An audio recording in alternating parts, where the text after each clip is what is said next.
stuff. We looked at the results for the Youth Truth Survey and came up with some ideas to improve, like to improve the everybody at school and how we can put more people close together and how they can improve in test scores and everything. We noticed that our school was doing really well in some areas, like fairness and people feeling close to their friends, but we struggled in others like academic challenges and people feeling they can't be themselves at school. As a group, we thought that if we increase the feeling of belonging to the school as a larger community, we'd be able to increase in all the other areas too, because if you feel like you belong to something, you're more willing to treat it with respect and protect those in your community and put more effort into it. So we came up with some ideas that would help build community at school. And so we were thinking like student versus staff games because we have like a soccer tournament at our school and like lots of kids get involved in it, not even playing like, sorry, I keep saying like, watching and cheering on friends and their favorite staff, and we thought that might build community. We also focused on doing more events like school dances to get all the kids to socialize outside of school and to get familiar with each other. So maybe they could talk like during school and include more like friends and have more friends during school. So people won't be out and stay out. And then also peer tutoring programs to make students feel more important, capable, and leaders like in school and create supportive relationships in different level grades. Even the small gestures that students can do, like going up and talking to someone, is a change. And also, we think that praise will encourage students to keep doing these gestures. So we're working with Miss Liz and other staff to make some of these things happen more next year, with hopes of creating the feeling that we at HAH are one big community that looks out for each other regardless of what grade we're in, what elementary school you came from, if you're a student or staff. We all are part of the HJH community, and we want everyone to feel like they belong to it. Any questions?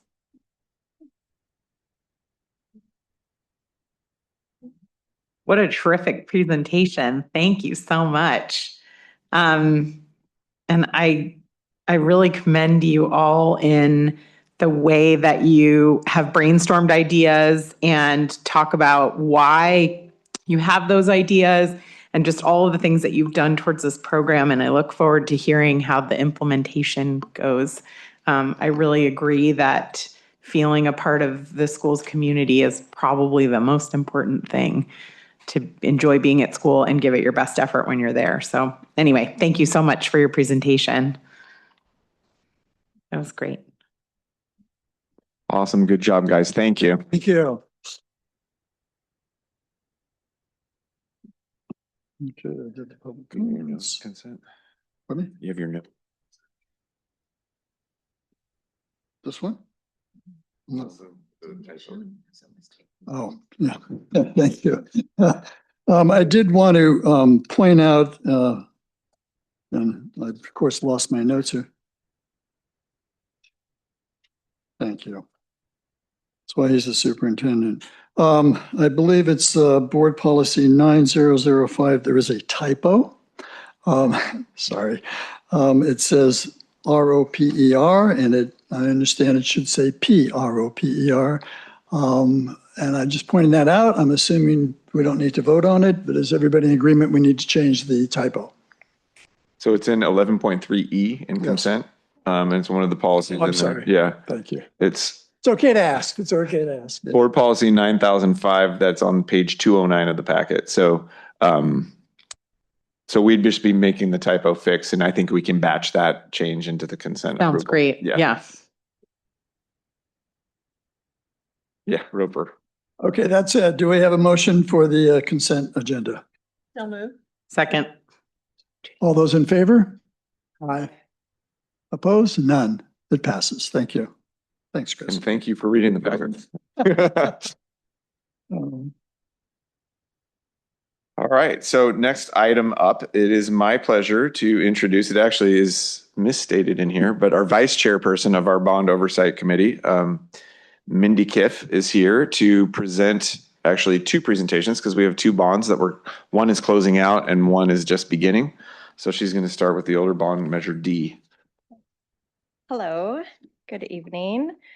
Like Chris said, I'm Mindy Kiff. I am the Vice President of the Bond Oversight Committee. Chris Anderson was unable to be here tonight. Do you want me to? You can. Due to a work trip, and so I am here to present. I will start with Measure D.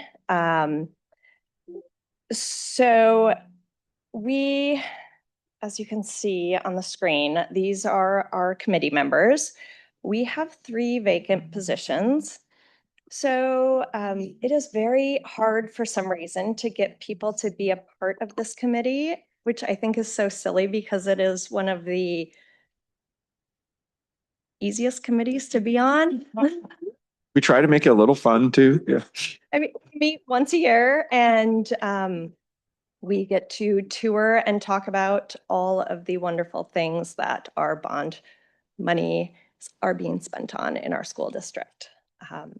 So next slide. Our duties are to inform the public, review the expenditures, and review the annual report and present the annual report to you all. It is a little mind messy because what I am presenting on tonight is our meeting from over a year ago. Even though we met March 5th of 2025, and we have since met on March 31st of 2026, but you get to hear about that meeting next year, apparently. I think Chris talked about most of this last year when he presented, because we did take the tour of Drew Esquivel Hall, which is beautiful. It has been used for many different events and wrestling tournaments. And from all reports that I hear, it is working exquisitely.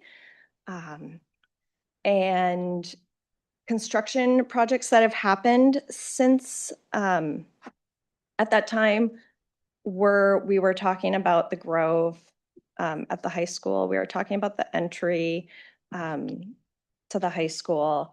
And then we were discussing that there were probably going to be bond monies left over. So that'll bring us to the next slide. These are all the projects that have been completed with Measure D so far. You all are very familiar with them because you approve them every single step of the way. So no need for me to list them all. You can read them there. And so changes in the fund balance from June 30th, 2025, we had just over $12 million was our beginning balance. We had just under 4 million was our expenditures. And our ending balance is just under $9 million, which is wonderful considering all of our slated projects are done, which I think there's another slide. So the most recent ones to get completed were the Grove at the front entry to the high school, which I'm sure all of you have driven by. They're beautiful. We did not walk through the Grove this meeting, but we've all driven by it. We've all seen students lingering in it. It seems like it's being well utilized. It's beautiful. We look forward to the trees getting a little bigger to provide a little bit more shade, but it was great.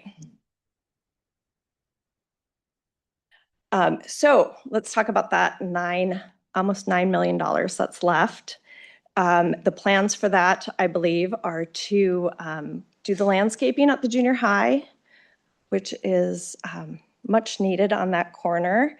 And And it will impact the run for funds, which I'm a little worried about, but I'm sure Nicole will come up with a way to make that happen with the new landscaping. And it will tie that campus a little bit more into the high school and make everything look a little bit more uniform. And additionally, that $9 million will be used to update the classrooms at the junior high, which also are in much need of some renovations.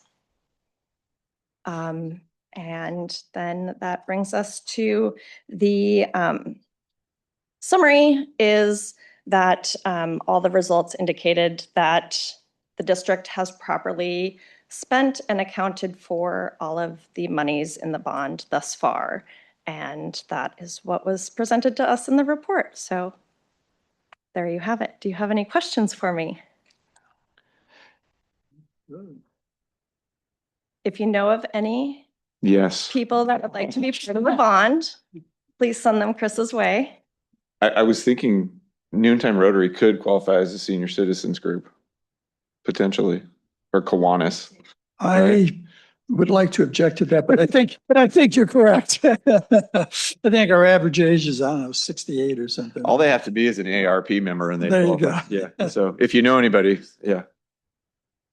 So moving on to measure R, is that what I do? I just roll right into Yeah, measure R? actually, I do need to, so the next piece actually is they have to vote to accept the bond audit. So let me do Measure D bond audit. It's very quick. So as Mindy said, we were audited from an independent auditing agency on Measure D bonds. As of June 30th, 2025, there were no findings. It was a clean audit. We are spending, as she said, how we're supposed to. And so you would need to vote to accept the bond audit for Measure D. So moved. I'll second. I'll second. Those in favor? Aye. It passes unanimously. All right, now Mindy's going to talk about our elementary bond measure R. Yep. So they did a nice little bait and switch on us at that meeting a year ago. And they said, yes, you're done with your term for Measure D, but guess what? We passed Measure R. So you all are just going to be on this bond committee as well. So we have rolled right into Measure R. Again, we have 3 seats vacant, so we need those filled if anyone has any recommendations for that.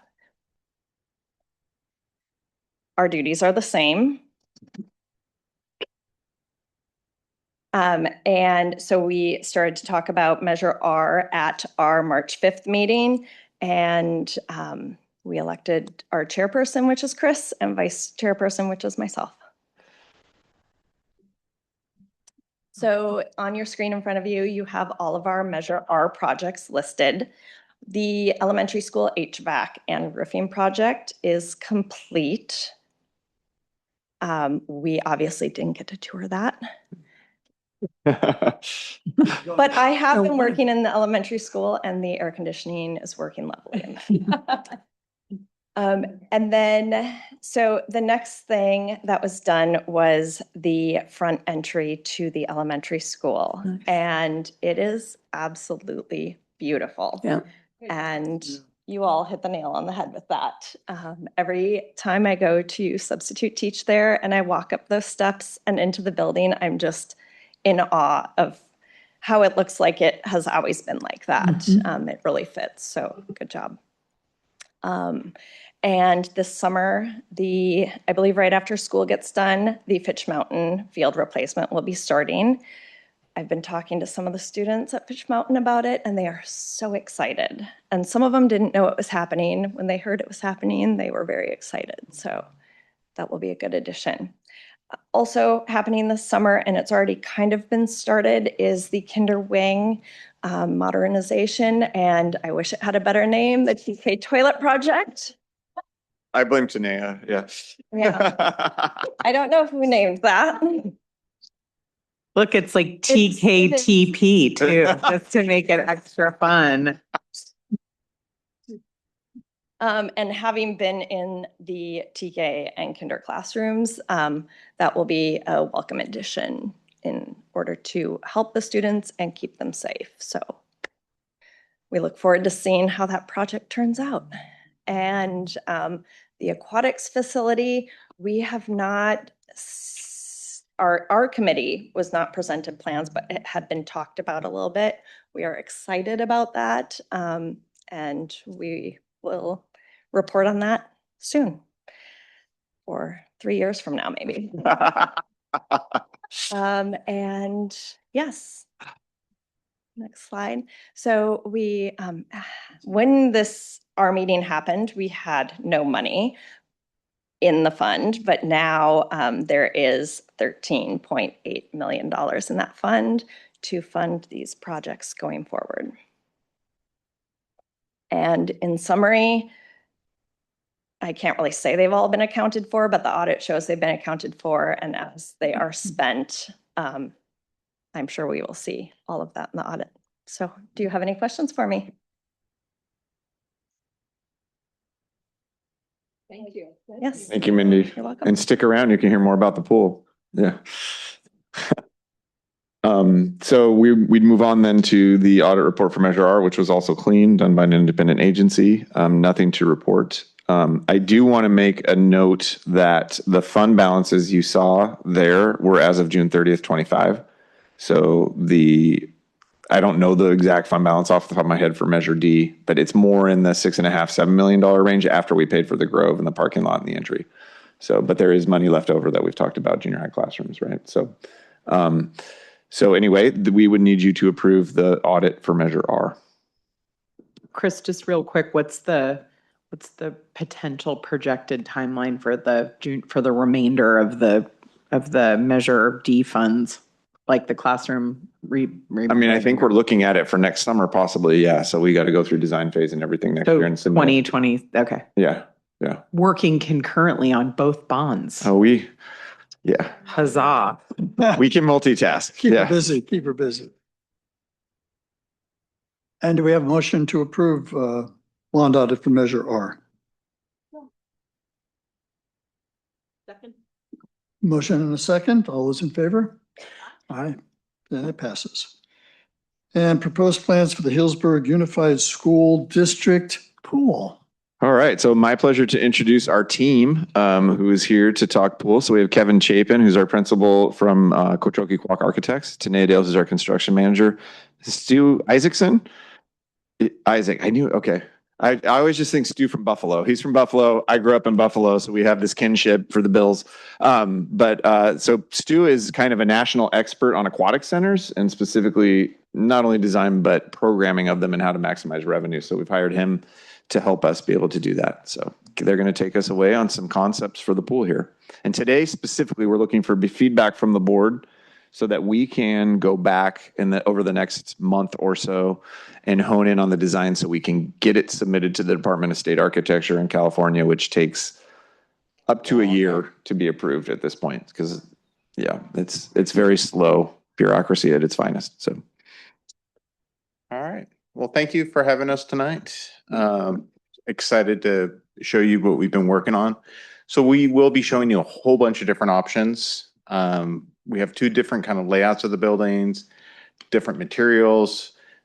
Once again, it's just to get your input so we can work over the next month or so to kind of refine that and come back and present that final scheme that we hope to move forward from there. So tonight, like I said, lots of options. There it goes. So kind of remind everyone what the site is. So north is to your left.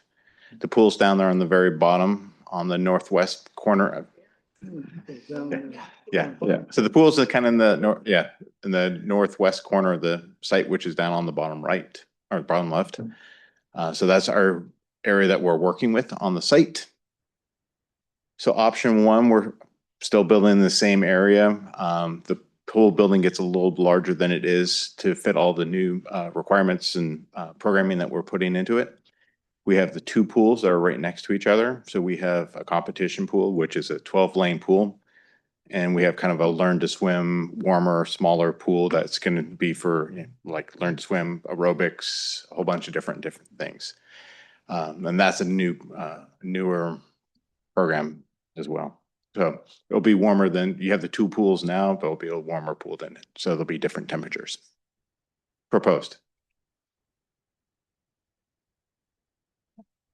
So kind of zooming in here, we've met with the committee yesterday. So there is stuff that we discussed yesterday, and we're going to be making changes already based on what we presented and discussed with the committee yesterday.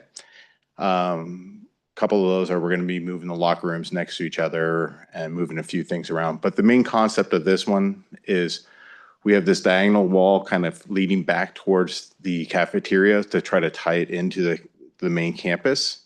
And then we come straight down from that parking lot to kind of be your community kind of front. Because it's coming, the parking lot that's right outside the aquatic center is kind of used by the public more than the site. And to try to create kind of a large entry piece to the facility. So it kind of signals us it's the front door of the facility. We do have a secondary kind of entrance way over on the left side, and that'd be kind of more for team sports to come through. Because we've been talking about, we're going to have to be running programs, community programs at the same time. The high school's using it for sports. And that's kind of the idea between the two lanes and having the warmer pool is you can do an event and you can use 8 lanes of that and do a full swim meet. And you can still run community events at the same time, community programs. So we have the locker rooms, men and women's over on the right side. There's a couple changing all access changing room, family changing rooms, all access changing rooms that are going to be part of that. We have a staff locker room. We have all the large mechanical spaces. Pool buildings take a lot of different filters and equipment. So we have those large rooms as well as the chemical rooms. We also included in this, there's a wet classroom. So it's about 500 square feet. There'll be kind of a community room where you can teach CPR. Teachers can be in there talking about what they're going to do prior to it. And it opens up onto the pool deck. It can be rented out, as like a pool party room. So it's another way of we're putting stuff into this that can help generate revenue to help offset the cost the cost to run these aquatic programs. And then we have a couple more all access restrooms up around the corner on this scheme. Any questions or comments before I go on to what the proposed possible look of this building could be? So if you can't read it, the light blue are locker rooms. Yes. So men's and women's. And then you have smaller rooms that are, well, on the board's monitor, they look gray. Those are the changing rooms. And then the orangish color room is the wet classroom. Then it has a roll-up garage door, so it'd be open to the pool deck. And most of the rest of the rooms are storage and machinery. Yeah. The large light gray. Yes. What is that? That's all the pool equipment. So all your pumps and filters. I was wondering where that was. Yeah. Okay, thanks. And the same on the other side. Storage on the other side. Storage. Yeah, correct. Okay. Any other questions? All right. So yes, we were going to throw a lot of different options, and we can mix and match different things. And so the front, like I said, is supposed to be kind of a welcoming area. So it's kind of raised up and to go into that lobby, it's really, defined as this is the entrance. So in this scheme, we're showing concrete exterior walls and then having red cladded tile as the entrance. We could put logos on that wall to really kind of brand the facility. Like I said, either one of the both schemes, we can mix and match these materials and do whatever we'd like on this. This is really just to kind of create some talking and get your input so we know better how to move forward. Yeah.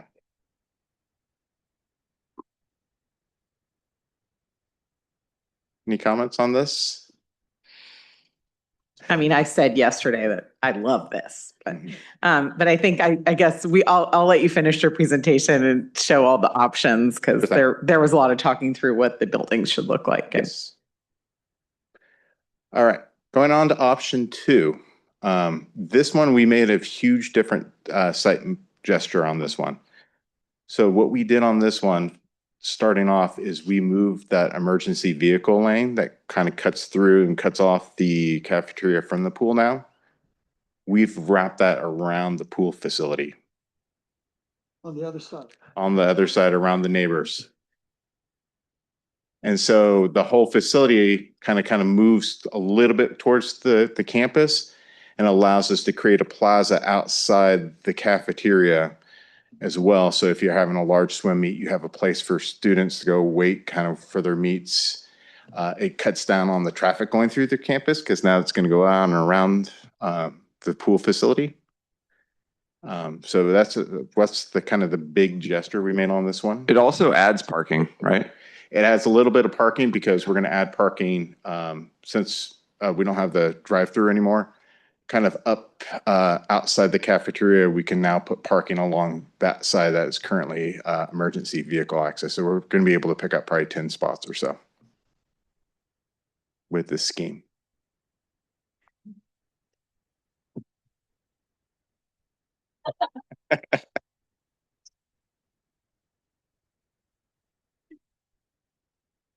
So this one's laid out a little different. We have if going back over onto the right side, we've broken this down into two different buildings. You come through the front, the kind of the white area called the locker lobby there. There's a check-in desk there. There's some cubbies over to your right before you go into the two locker rooms. We are going to create a hall down from those locker rooms to the pool deck itself, so you don't have to go back through the lobby. That was one of the things that's changed yesterday. And as it comes down, the very bottom corner of that building, that's where the lifeguard room is. And that's going to basically become a fishbowl, for better terms. There'll be, windows looking out on the big pool, windows looking out onto the small pool, and windows looking in that corridor so you know who's going to the locker room and who's coming from the locker room. So it kind of gives you visual to everything. On the other side, as you cross over from the lobby, you have the office, you have that same 500 square foot wet classroom. We have a couple more all access restrooms. We do have the all access changing rooms on the other building as well. So the program's the same pretty much between both buildings, just how we laid it out is a little different. So we have the two all access restrooms, single occupant ones. Then we have the large kind of opening in the middle. Once again, that's kind of the secondary entrance. That's more for like the team sports. So we can keep that community access open. And then we have a couple more storage spaces. So we have kind of community storage for whatever programs they run for the storage, the noodles and whatever else they use. And then we also have storage for all the sports as well for the school use. On this one, the pools we rotated it from the last one. The last ones, they had all the lanes were running east to west. On this one, the competitions are running north to south, and the warm pool stays east to west. Just the way it fits on the site with us wrapping that emergency vehicle lane around the backside of the pool. And our swimmers, like the swimming experts, said they didn't care about orientation. That it was neutral. Yeah. So one thing we did want to bring up, is we're mainly looking at the buildings right now, and we want to lock those in, the buildings and the pools. And then we're going to take a look at shading as well. So the landscaping and bringing in shade structures, that hasn't all been thought out. So there will be more as we get this developed a little bit further as well. So both of these have room for spectator seating on the sides of the pools. These would probably be like a 3 to 4 row seats that you can tilt up and move off the deck when there's not a competition. So it kind of just opens up that deck space.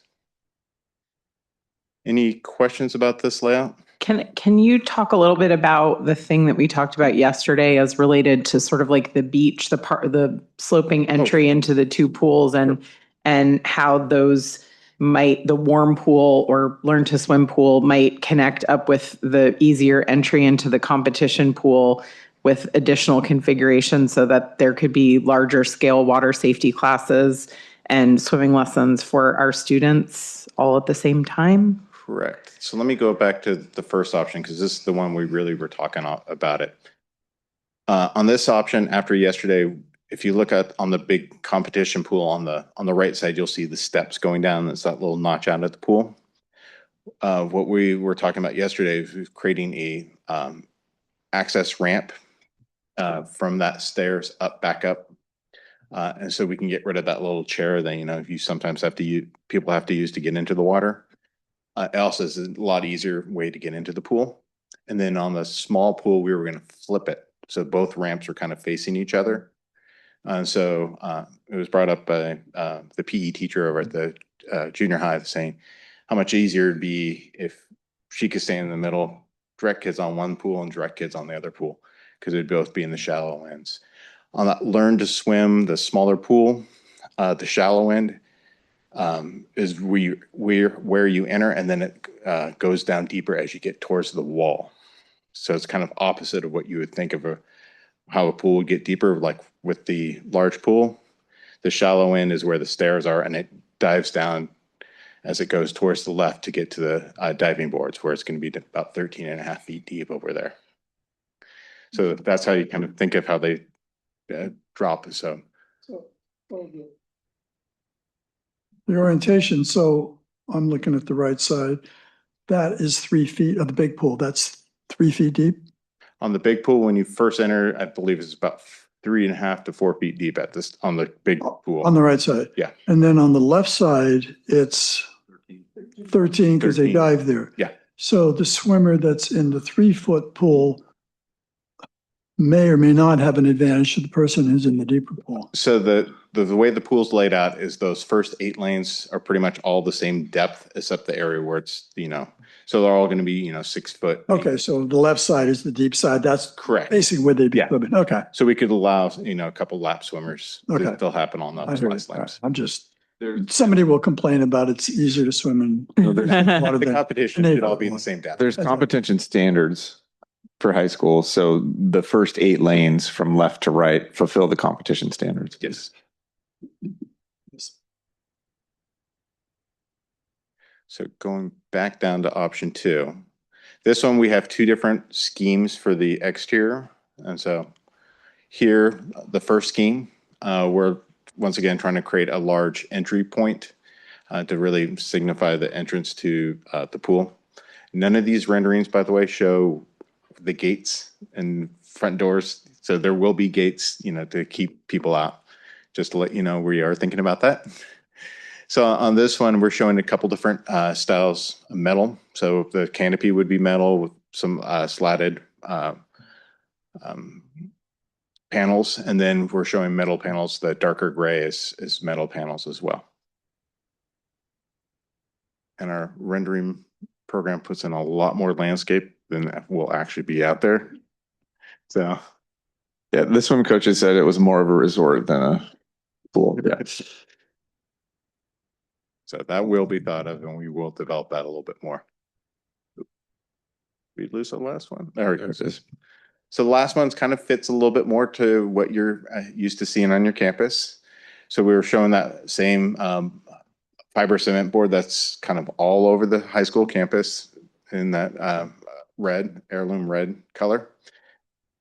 And then we're playing with lifting up certain areas to try to create that, again, that large entry part. But then over the locker rooms and the staff room offices is putting some translucent panels to try to bring in some more natural light into that space. It might be a little lower than what's showing on that rendering. It looks a little tall right now, but bringing it down to a little bit smaller scale. But just trying to bring in some natural light and break up that massing.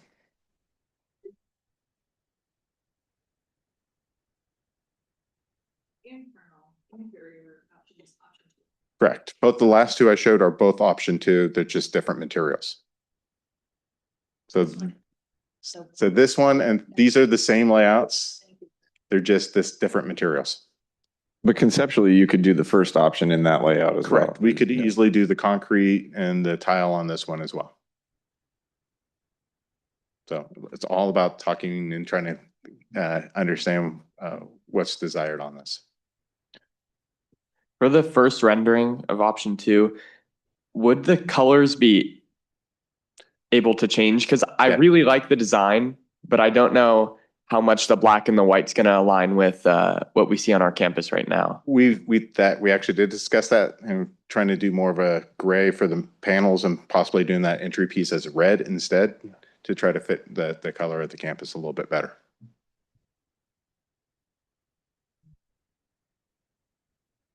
We also discussed that some of these options may be more expensive than others. So this one specifically might have some construction type issues that may make it more expensive. Correct. So we talked about this one kind of won with exactly what you said, Lucas, some amendments yesterday in committee, but there was sort of consensus that it's more important to put money into the pools than it is to put it into the building, right? And so we wanted to, we still wanted to look great. And I think, what they got yesterday, and I'm suggesting this if you guys are amenable, is like trying to combine option 2 and option 3 with some value engineering with that in mind. So we did have our contractor there at the meeting yesterday. So he was giving us some real-time ideas.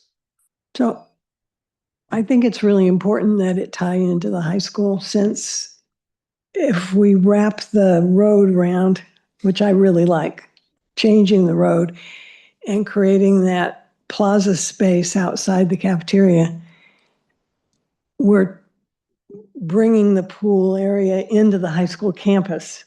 And I think it's really important, after all the work we've done on the high school campus, to make it look like it belongs on the high school campus. And according to the contractor, I'm going to misspeak, I know it, but somehow the exterior was cheaper. She's nodding. Yes. It was So the cheaper. Board of is this cheaper of the three options between concrete, the metal. Yeah. Yeah. And one of the other things I talked about, just to jump into, was which I hadn't thought about, so it was a really good comment, is some of these finishes are more changeable down the road. So like a concrete wall, well, I look at that and I go, that's really bomb proof for maintenance, because other than tagging or stuff, it's going to be.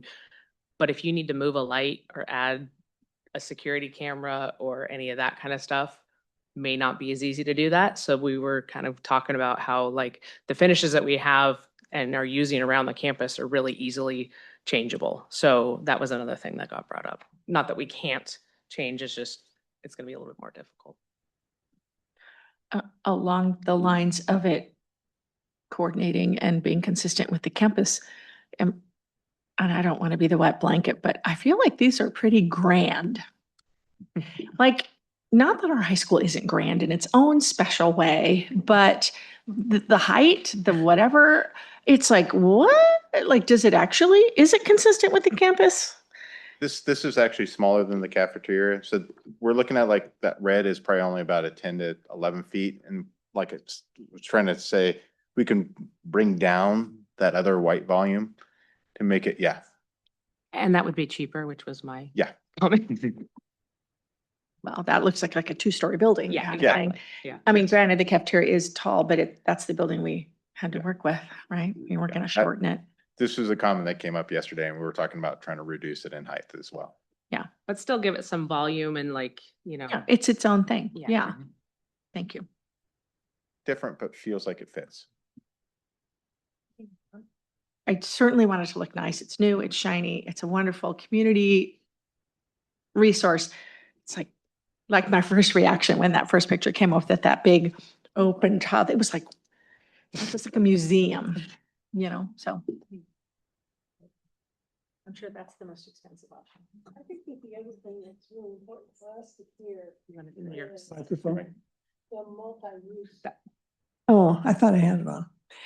The multi-use part, which is. Yeah, that was something I was going to actually just add to this, is that one of the things we're looking at in programming that Stu has been so instrumental in is we're not just talking about using it for high school, right? We want to make sure that we're looking at this building, and Stu's been giving us, you need this much square feet to run these kinds of programs and these kinds of programs. And so that's what's so great about having an expert like him involved, is he basically created a whole spreadsheet of these are all the spaces we need to support all the programs that we want to be able to do. Maybe we're not doing them now, but we want to make sure we're building it to be that future proof and to have all of that stuff in there. And so we're looking at, things that may not even be offered now, but making sure that we build a facility that has the growth, that has the capability, that has the deck space, all of that stuff for the future. And a big part of it was the ability to do concurrent programming. So like Kevin talked to, we could have high school swim practice in the 8 lanes and still keep 4 lanes open for community swim time. And feedback we've gotten from the larger adult swimming community is even when the pool's open on the limited basis that it's open, the lap swim is too hit and miss for them to be able to be consistent. So they don't get a lot of people coming. So it doesn't generate revenue. Whereas if we can keep it open more because we can do 2 things at once because of the And size. 3 things. Right, exactly.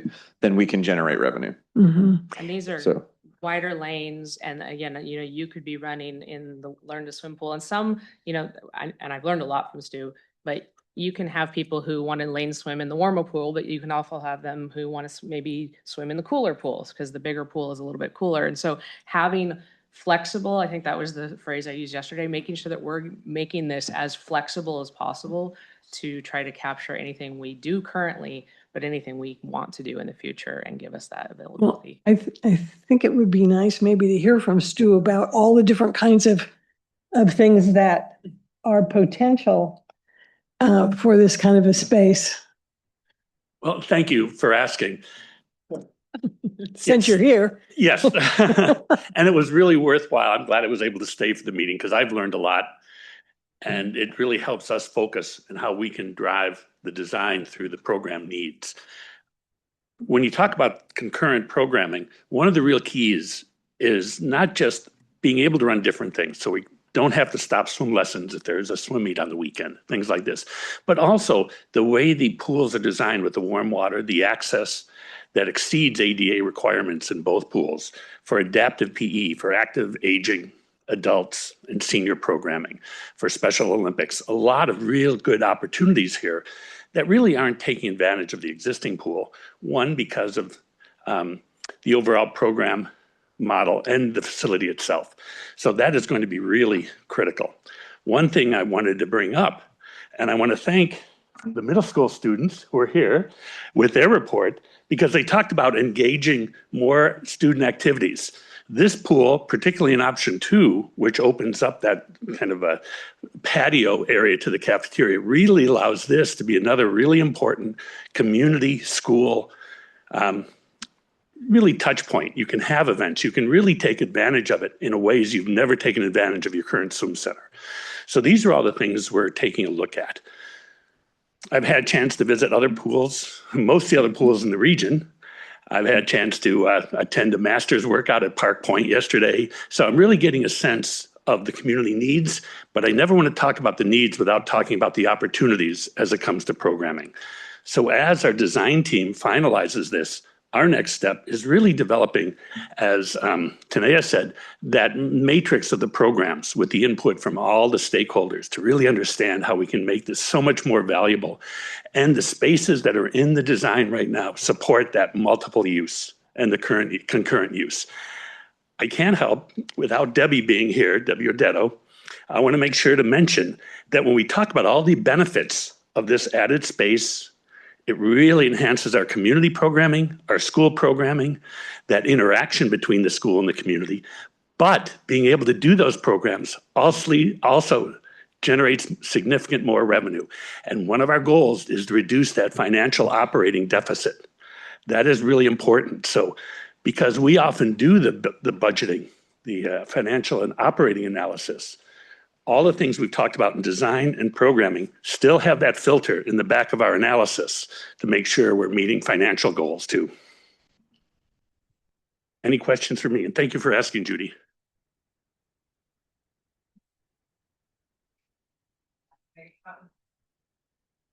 And I do. I don't have it up. Not on screen. The thing I wanted to point out about it is that I think you said one of the colors represents just normal lap swim. So when you look at the whole color-coded schedule, you can see that there's lap swim throughout the day, just in different areas, right? It's like moving different columns as other things are going on.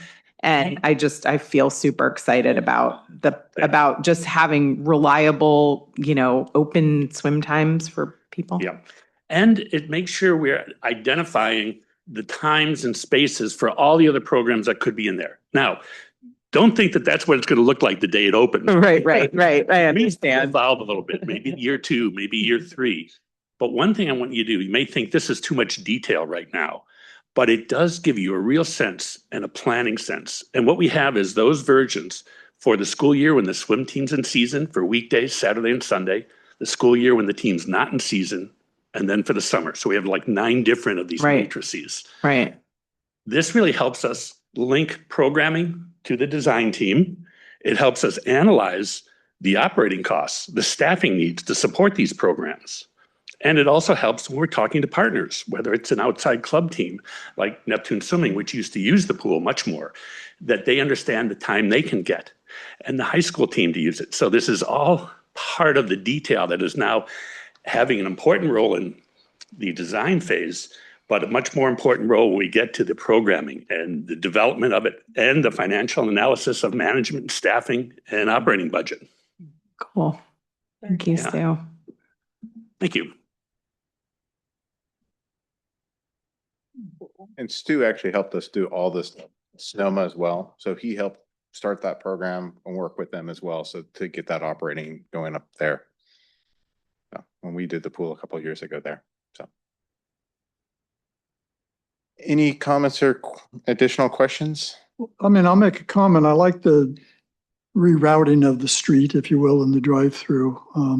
Coming that way often is going to be much easier to get around.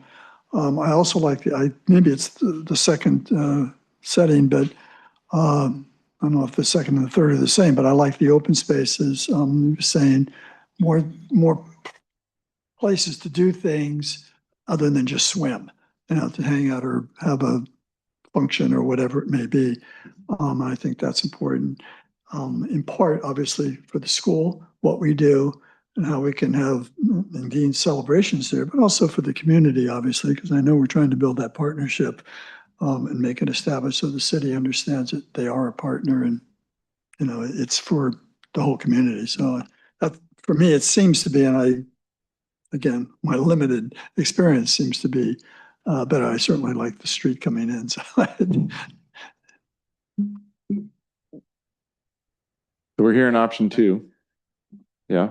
Lupe, you say? No, I just was going to agree with Mike. I'm really excited about like the community aspect of it. Like even though it would be a part of the high school, just the fact that we can have events or parties, or quote unquote parties, at the pool that is now accessible to the community. And maybe I'm about to age myself, but I remember like way back when I was younger, there used to have like $2 days. I don't know, something like that. But the entrance for the pool was like super cheap. And that's like the one day that we would go because it was like really affordable for us. But I think having this opportunity to have it open to the community, like as a whole, is really important to me in that sense as well. And then agreeing with Mike to remind the city that they're a partner with us and how can we make this work so that it is accessible to our community, not just during school hours at the high school level, but like in general. So when I saw that calendar, I was like, that's really exciting that's what it would look like. And I also agree with the rerouting of the road. I think creating a little plaza in that area would be really neat. I have a question. It seems like there's like some weird dead space down in the bottom right, kind of at the backside of the cafeteria, and So that would actually become our loading dock. So right now, that's where the road. Like where the road. Yeah, that's where the current road is. Yeah, I know. And So that's where we would get deliveries both for the pool and the cafeteria. Yeah, the cafeteria loading dock. No, I know. We have to have the cafeteria loading dock that stays there, right? Oh, it'd become a wider space. So it'd be one space. Right now, there's a fence and like a footing separating the two. So we could have it be a wider space. So it'd be easier for trucks to maneuver because there are frequent deliveries of tanks and chemicals and whatnot to the pool as well. Okay. So. And the trash enclosures Yeah, also in that area. Trash enclosures would be there. There would be a road somewhere. A driveway. Coming. Yeah, but there'd To be the loading fencing. Yeah. dock. And the And trash then- has moved there too. See that little Yeah. scalloped thing? Just seems like a big chunk of cement over there, but okay. It is, but it's kind of needed. So Can't build there. there's utilities, push the the main fence utilities in. into the campus come right through there. You couldn't move the fence out a little? No. There's the main gas line for the campus runs right through there. Thank you. So you can't put any buildings over there. Gotcha. I understand. Okay. But it's needed for all the chemicals and the deliveries to the kitchen and everything. So it actually will function better because right now like when you have big vehicles coming in there, I don't know if they actually go through this or back out or whatever, but this will just mean they can, pull in there, pull back out and go all around the main way. Okay. And as we develop it, we might be able to see that we might be able to get a little bit more sight in there and with gates and stuff to get there, but Gotcha. Yeah. Okay. we'll find out. To say was getting. When you hope to start and finish that there's just one season of this, I'm assuming the swim team will be able to find a place for that one season. Yeah. So, and I'm obviously pushing really hard because that's my job. So I'm telling him he's got to hurry and we need to make a decision and all that kind of stuff. So that's me. But once we get going on this and hopefully submit to the state architect, and Chris was being generous with the timing of DSA lately. It's been worse and worse and worse. So we need to get into the state, and then the goal right now is to start September of next year. So the pool would stay open for one more summer. Yeah. So toward the end. And then we would break ground right after that and try to get the main pool dug and things before winter. And then hopefully the foundations of the building in. And I've been talking to our contractor about that. That's why we brought them on so early, because there was so much of this that we wanted to make sure we're coordinating with them and getting their input to make sure we do the best job possible. Gotcha. And then, yes, the swim team would lose the facility for that one season, but we were always going to lose it for a season. And then the goal would be then hopefully to be done about 11 or 12 months later. So September to September, October kind of thing. Very exciting. So the swim team would miss one season at a point. And also Windsor uses our pool as well. So both teams. So yeah, 1 year. And it sounds like Chris was working on some ideas for. Yeah, we're brainstorming ideas. So there's only so many options, but yeah, we'll be reaching out. One swim season, one summer, like it would, like hopefully, and then after that it's fabulous. Yeah, this is a big project.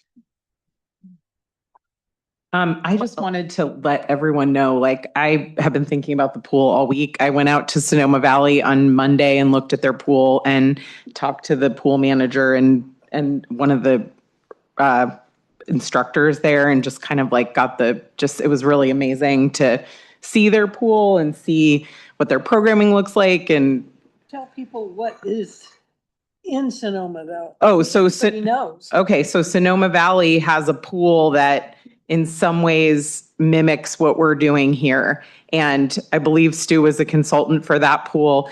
And Tanae, did you work on that pool? You both worked on it. We have the same team. I wasn't sure exactly who the team was.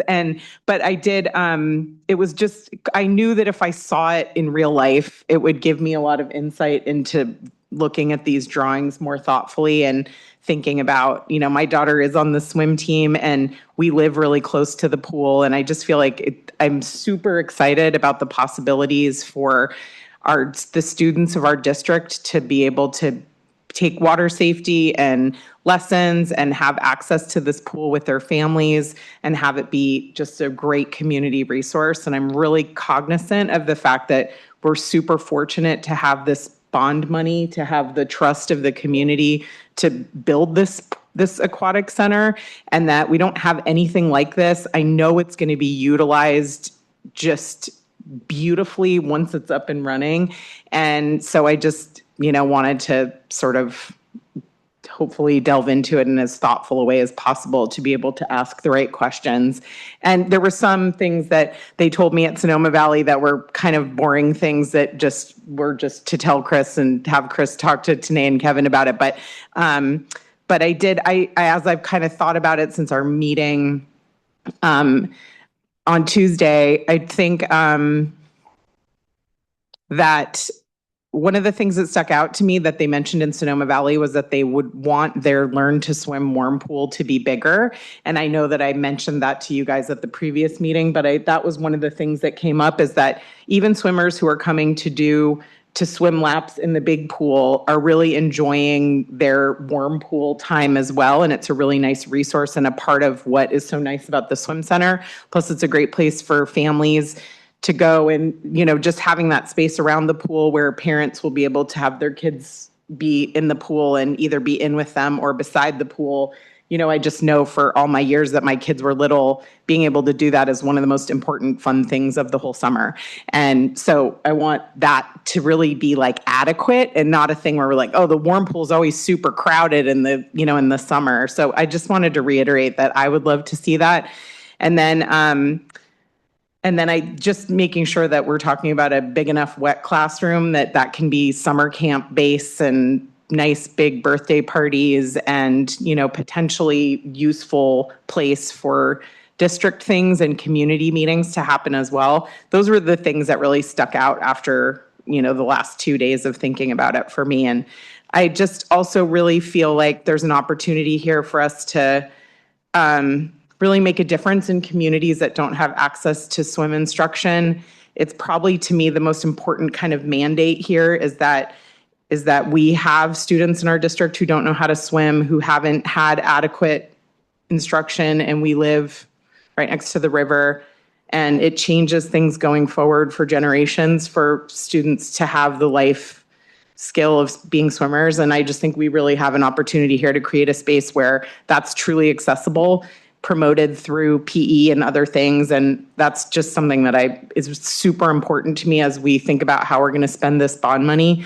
And I feel like we addressed it. It was great to have the PE teacher there, talking about that. But I would just really love to see a situation where our students truly have access to this pool and not, if they can afford it, but really have access to this pool and have access to instruction at this pool. And I feel like we're doing the right thing for the spirit of the approval of this bond money to make this a real asset for our students. Yeah, and to that point, and I think I mentioned this yesterday, but there was an article in the Press Democrat recently about that Sonoma pool and how now in Sonoma Valley Unified, all second graders take swimming in that pool. And so that's really exciting for me. That hits that nail on the head. Exactly. Like we're even and in that district, the elementary schools are spread out. So it'll be a much easier task for us here. So I'm excited as well. Yeah, totally. And I did talk to them about that program, and they mentioned that all the changing space was adequate to have all the second graders there, big groups, everybody getting water safe and learning how to swim. And I'd love to see us implement something that goes across the grades. They also have teen programs there for teens who are learning how to swim later that are staggered from other swimming lessons to, so they're not embarrassed that they don't know how to swim yet. And so I just feel like there's a lot of just community. And actually, one of the people I talked to said there could be more partnership between the district and the pool. So we're going to keep working on that. And then shade was the other thing. And I know that's a discussion for later, but I do think that's something that we should be thinking about as soon as we have, because it really is not tenable to be in the blazing sun for hours here. So yeah, absolutely. I mean, right now it's like, we didn't want to try to put a bunch of shade on. Yeah, totally. I understand. Once we lock things down, then we'll. I'm just doing my due diligence as a board discusser right now to say those are all my thoughts. Yeah, we have lots of room in this option. We have all that green that kind of goes around, and we could put shade anywhere in that area real easy. And I do want to comment on your comment about the size of the small pool. I think one of the things too is that's why we were looking at how do we get both of the shallow ends of both pools near each other if possible, because I think that opens up that, non-competition world. So if, I'm always thinking about budget because that's what you guys pay me to do. So we'll have to look at budget. If it's possible, we can talk about it, but otherwise finding ways like that to make sure that we get that cohesiveness. Yep. Again, looking at the lanes, is the warm pool lane the same length as the? No, it's a 20. That's short. It's a 20-yard and the competition is a 25. Okay, thank you. And the main competition is also large enough within the standards to do water polo if ever desired. Oh, great. Okay. So it sounds like we're leaning towards option 2 with it to kind of blend a little bit better into the campus. Okay. That was the same kind of the feedback we got yesterday at the committee. Yeah. I didn't want to say that up front. Yeah. We're consistent. Yes. Well, good. That's great. Looking forward to it. The goal for us, and I'm going to put the pressure on him, is that we come back in June with a slightly revised plan of option 2, and we're off to the races. Excellent. Sounds good. Okay. Thank you. Thank you both. Thank you all for being here. Appreciate Stu, that. thanks for hanging around. All the work you've done. Appreciate that. He actually lives in Michigan now, so, but yeah. Oh, just up the road. Okay, I'd like to recess for a moment. And I'd like to open a public hearing. The Board of Trustees has set this time aside to hear public comments on the collective bargaining tentative agreement for CSEA for 25-26 as required by Assembly Bills 1200 and 2756. Are there any public comments? Hearing no public comments, we will close the hearing. Right. Reopen session, public disclosure of collective bargaining initiative agreement, Assembly Bill 1200. So AB 1200 is the requirement that we fulfill every time that an employee group is given a raise. We have to be able to show in the multi-year budget that we can afford said raise.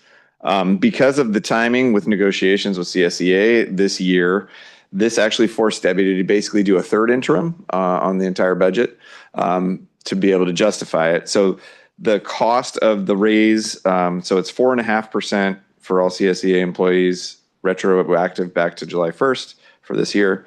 Total cost is $327,805 on the reserve levels, which is kind of how we gauge ourselves right in terms of what we can afford. For this year, we're forecasting ending at 12.8% and then 8.37% the second year, and then 5.33% the third year out. So well within the state required 3% reserve on the out years. It has been accepted by SCO, so it just needs your approval. Ooh, define. Oh, where's my drop? I move to finally accept the collective bargaining tentative agreement. Second. Any questions or comments? All those in favor? Aye. Aye. And it passes unanimous. Thank you. Thank you. And then the next item is the salary schedule showing the 4.5% raise for all employees. So, Yeah. or all classified employees, I should say.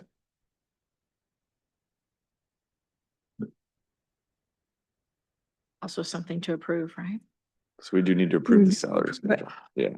And just a comment, we typically operate, it's not a great term anymore, but as a Me Too district where the employee groups, when we give a raise, basically get the same thing. It was a little different this year. The cost of the increase or the percentage increase across the board was the same, but HADA, for instance, chose to put 5,000 on schedule in each cell, right? Total cost was about 4.5% increase for them. CSEA, you can't really do that because of the nature of their hourly schedule, salary schedule. So it was just a straight 4.5% increase to all the hourly rates in the salary schedule, if that makes sense. Well, I move that we accept the classified salary schedule. I'll second. Questions or comments? All those in favor? Aye. Aye. Passes unanimous. Thank you. Okay, the next item is for you all to discuss, actually the next two items. So there had been discussion, I believe in March, regarding the possibility of raising the stipend for trustees. That was due to a new law that went into effect, I think, January 1st of 26. And we decided to table it for budgetary reasons and the discussions that were going on in March. And so we had agreed to bring it back up in May. And so I invite you all to discuss the board stipend increase. This is your discussion. There's no staff presentation for this.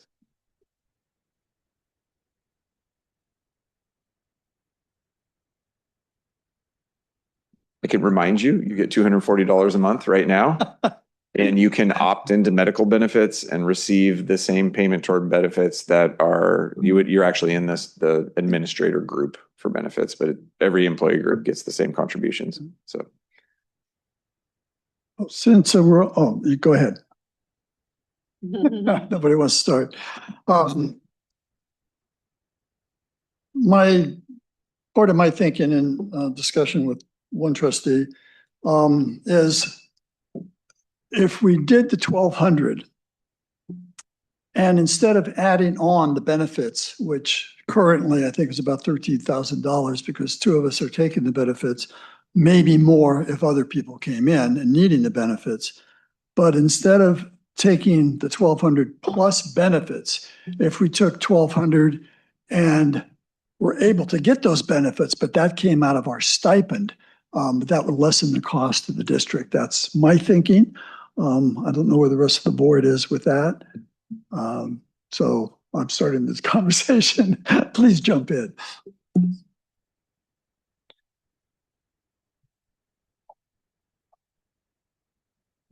I'm gonna go. So this, just as a clarifying question, this comes out of the general fund, correct? This Yes. stipend. Okay. So I was doing my math, right? And again, I'm not Debbie, but just by kind of doing my math, it comes out to like $52,800 for 4 years, just for one trustee. I don't know if you have those numbers or So you said one trustee for 4 years, for right? 4 And years this is would be, increased or yeah, different. so 1,200 times 11, because we don't meet Yeah. in July, times 4 years is 52,800. Right. Yeah. And so that's times 5 for each trustee Yeah. that would be serving on the. Yeah. So in a 4-year term, the board stipend would then cost $264,000. That's a lot of money. Yeah. Okay. Yeah, I just wanted to make sure that my math was mathing, but again, just making sure that that number was correct, and I wanted to make sure that that was kind of said out loud. Personally, I'm gonna go ahead and say that I don't want to approve this because it is coming out of the general fund, and that is a lot of money. And I don't want to take away from, and I've voiced this before at previous meetings, that I don't want to take away from the fund that could be essentially funding a position that is going to help the students, right? And I'm always going to pray and preach that the students are first, at least from my perspective. And I think that's why we're all here. I totally understand the other, argument to that, where it's like this would definitely attract somebody who might be missing work to be a trustee and wanting to be here and do the work, because does take a lot of time.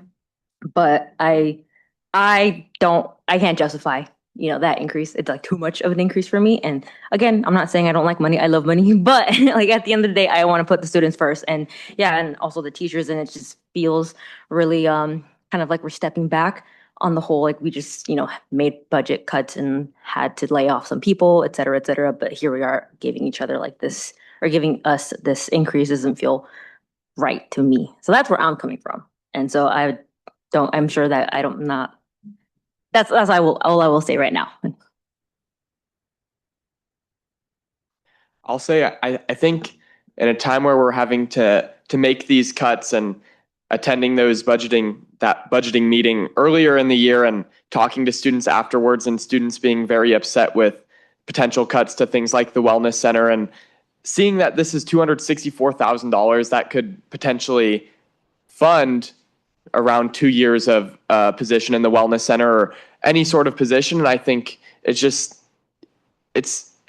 that money is more important to be student facing, and a lot of students really appreciate and rely on some of the assets that the school provides. And when some of that is being cut, I don't think it's the right decision in this time frame. And I know that was said earlier in the year, and I'm sure it's in all of your minds now, but just to add the perspective there. I also don't want to dismiss that the board is not important, for sure, not what I'm trying to say. But I do have similar sentiments to Lucas, where it's like I would like this money to just kind of be on the student-facing position. So somebody that's interacting with their kiddos every single day, somebody that's actually helping our students. And again, like we have the cut of the wellness center, right? And so that's a position that a lot of students were upset about, that really wanted to keep going. But like I mentioned earlier, I see the other side of it, where it's like this was kind of put as an incentive to maybe attract somebody who wants to be on the board, where this increase in the stipend would attract somebody that is either missing work or having to take care of pay for childcare, et cetera, et cetera. So I do get both sides. I do understand both sides, but I think where I'm at personally is that I would vote against the stipend for the board.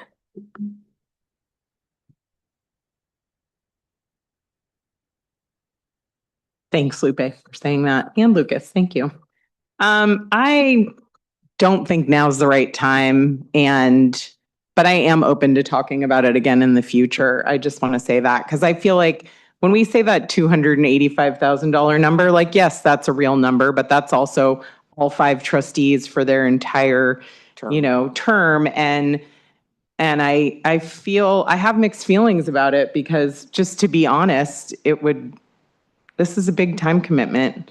And I came on board when it was a volunteer thing, but I have already talked to people who don't want to do this because they would have to miss work and income for their family that makes a contribution to their home that's needed. And I think, I really think if we were sort of starting from scratch, we get one kind of trustee when we say this is a entirely volunteer gig, and we get a different kind of trustee when we say you will be paid for your time in some reasonable way, right? And everyone in our district is getting raises, and that's as it should be. I'm not saying like I deserve a raise. I'm just saying that out there somewhere, if there's a candidate that would be on the school board, especially someone maybe who's a parent, especially someone who has little kids at home, for whom all of the money matters deeply because you have to pay for childcare and all the things that you mentioned. So I just feel like I would hate to take a stand about this and then have no one step up. Like, we are going to have 2 empty trustee positions here this year, at the end of this year, in zones where we have not traditionally had people be on the board. So we already are looking at like thin on the ground options for this board. And I will say the entire time that I've been on this board, every person that I have served with comes here with seriousness, with life experience, with integrity, with professionalism, and takes time and prepares for these meetings as though this was a paid job or more important. And so, it would be one thing if there was people up here who were texting and had their feet up and didn't give a crap about what they were doing or weren't qualified to be sitting here. But I just think, I just feel like I'm open to a slight shift in how we think about what this position is, in hopes of maybe getting someone who has a second grader now and a baby and can come here if they're getting paid a stipend that would pay for a babysitter. And I know we're kind of talking about like something that's out there, but I feel like it's really important to talk about this for real, because to sit up here and be like, oh, I don't need the money is like, that's not the full picture. Like, it just isn't the full picture, I don't think. So that said, I feel like the cuts that we've been through this year, I just don't feel like this is the time to do anything. I'm really curious to see if anybody steps up and calls me who's maybe thinking about running. I'd be really happy to talk to anyone who's interested. Because I do feel like there's a scenario out there. I've already had 2 different people who would be awesome on this board tell me that if the stipend was $1,200 a month, they could do it. So I don't know. I just want to say that again. Thank you, Rose. Yeah. And I know at some point it was discussed that for the person who is president, that the stipend would increase a little bit from like the 260, whatever we're getting, 200 and from that much, that when the trustee's up for president, that their stipend would increase just a little bit, only because we all know, or people who have been president, that year is super tough in regards to like all the meetings and all the extra things that you have to do. So just to kind of, I guess, balance that out. But that's the only time that we ever discuss an increase in something, if I'm correct, or if I'm reminding myself correctly. What's the question?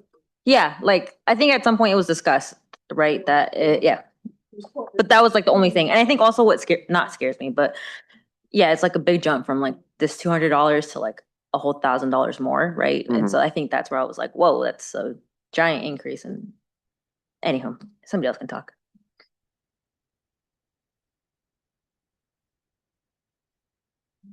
I guess the only thing that I want to say is something that I've said privately before, and that's that the compensation should be the same for every trustee.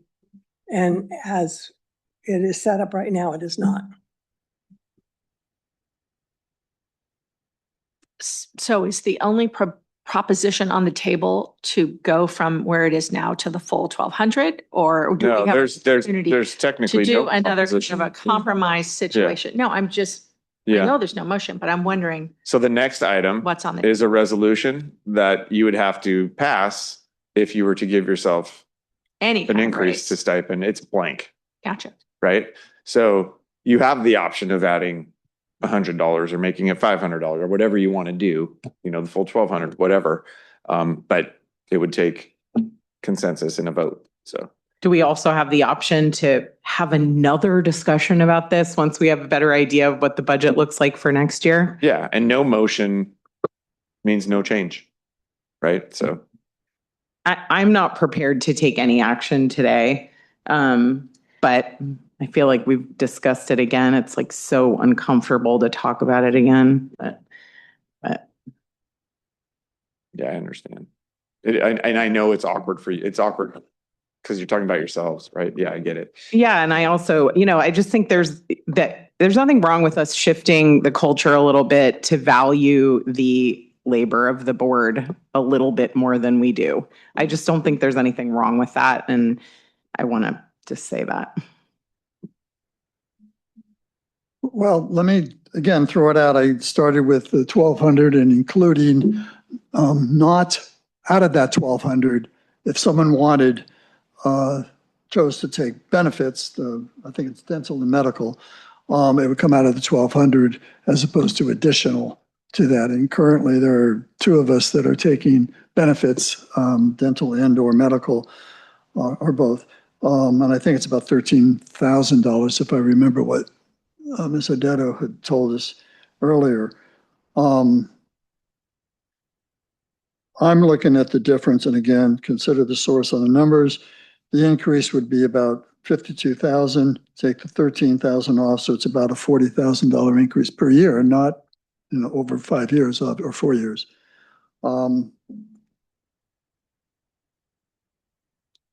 me throw this out, and then we can cut it down if that's what you want to do. So I will propose. I'm not making a motion at this point, but I'm going to make a proposal. Let's discuss it, and if we're good with it, let's move. If we're not, then let's change it. $1,200 stipend. If you take benefits, choose to take benefits, and I'm one of those people that take benefits. It comes out of that $1,200. So, and again, to Trustee Velasquez's point, if that makes it equal, everybody gets the same amount. And if you choose to spend it on medical or dental or whatever, then that's, your choice. So I'm going to propose that at this point and just push back or nod your head or let's move this along. We do need to take action on the next agenda item, but let's get to a point where we're close to agreement.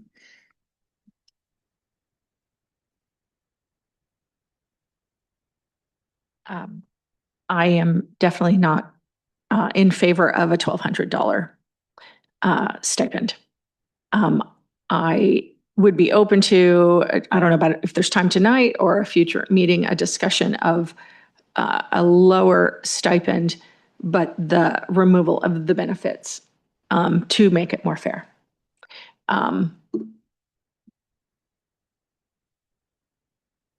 Anyone else? I'm seeing nodding. So let me retract a little. I'll propose a $700 stipend. I'm seeing people. I'm already getting in the mood. I'm going to do it. What the heck? Okay. Well, I'm just looking down the road. A $700 stipend. Again, benefits not additional to that. You could take benefits at. Any comment on that? I just want to say that I agree with Rose that I would feel more comfortable waiting until we get budget and see what we're looking at, and then before we can discuss how much, quote unquote, of an increase to give the board. But until then, I have similar sentiments to Donna that I do not feel to move forward with this tonight. So I hear one person saying they don't want to move forward, another person they don't want to move forward. Anyone else? Don't want to go forward. Okay, so we have a majority of people saying don't go forward. So let's move to the next item, which is to increase the board, item J, increase the board member compensation. Nope. And there is no action at this time. Yeah, exactly. So. And then there's another resolution. Yeah, I was getting lost there. Okay. Yeah. All right.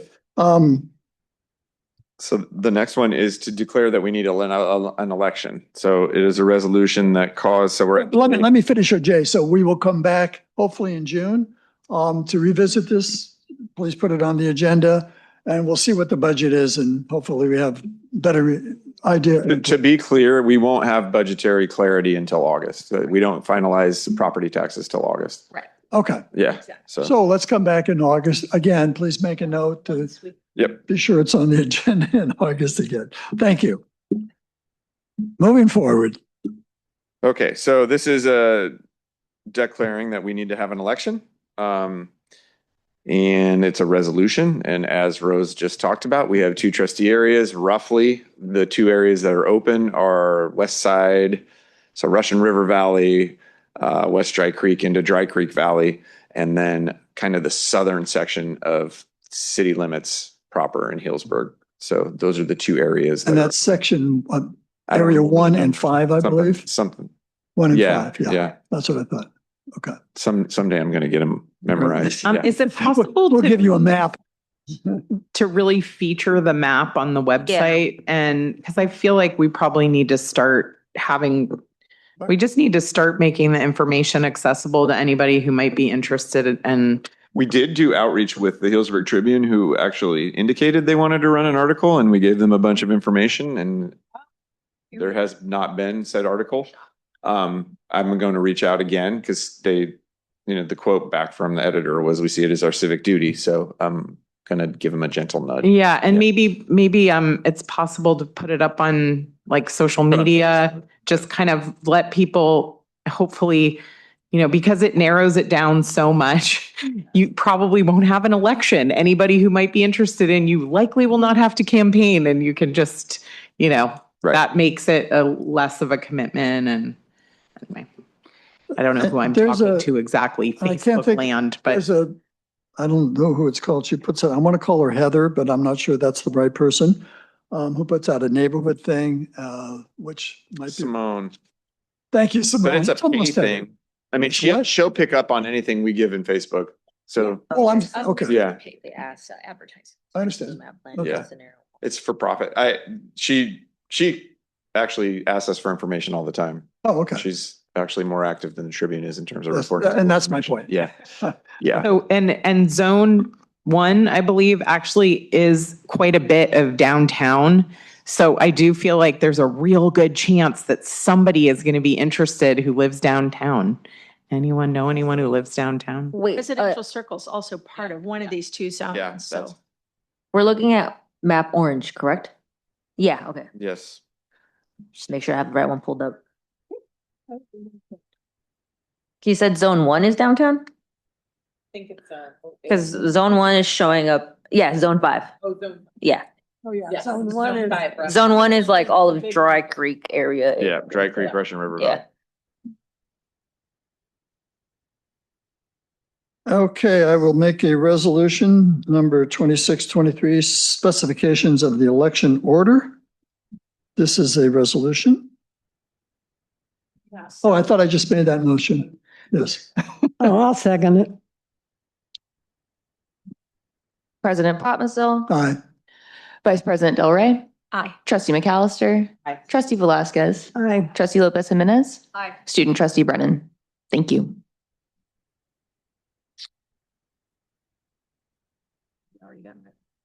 Okay, we're done.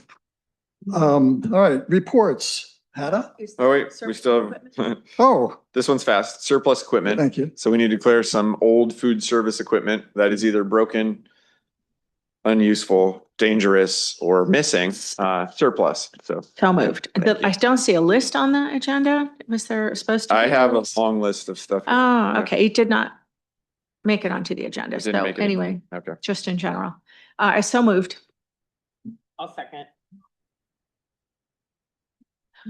President Potmissel, Aye. Vice President Del Rey, Trustee McAllister, Aye. Trustee Velasquez, Aye. Trustee Lopez Jimenez, Aye. Student Trustee Brennan. Thank you. All right, now we go to reports. Now we go to reports. Hada. Mystery from.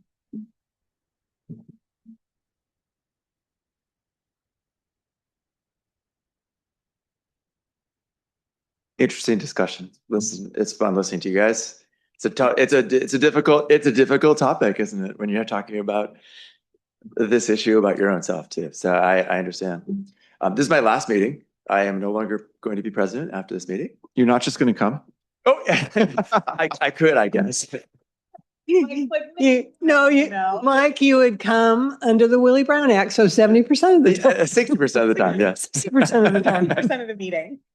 So I will still be part of the negotiation team, but our new president will be Matthew Benamelis. He has been our treasurer. Our vice president will still be Josh Kavanaugh. Our secretary is still Amanda Borges from HES, and James or Tony Farinato from the high school will be our new treasurer. I just wanted to make that transition for you, and that's pretty much all we have. We have negotiations coming up, but not until the beginning of next year. So, no, thank you. It's been a good 2 years. I've enjoyed it.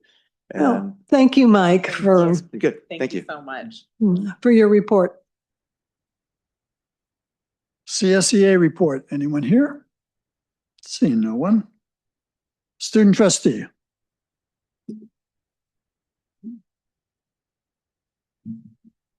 Good evening. So, we're almost there. I mean, this is going to be my last meeting for this year, this term. But everything's kind of coming to an end. I know I just finished my AP tests, and all my classes are movie time and study hall now. So I'm there. And with that, spring sports are also wrapping up. So that's your swim, boys tennis, badminton, softball, baseball. And I have a bit of a bias towards track, as I mentioned last meeting, but what's going on is exceptional. We have 3 athletes who have qualified for Nike Outdoor Nationals.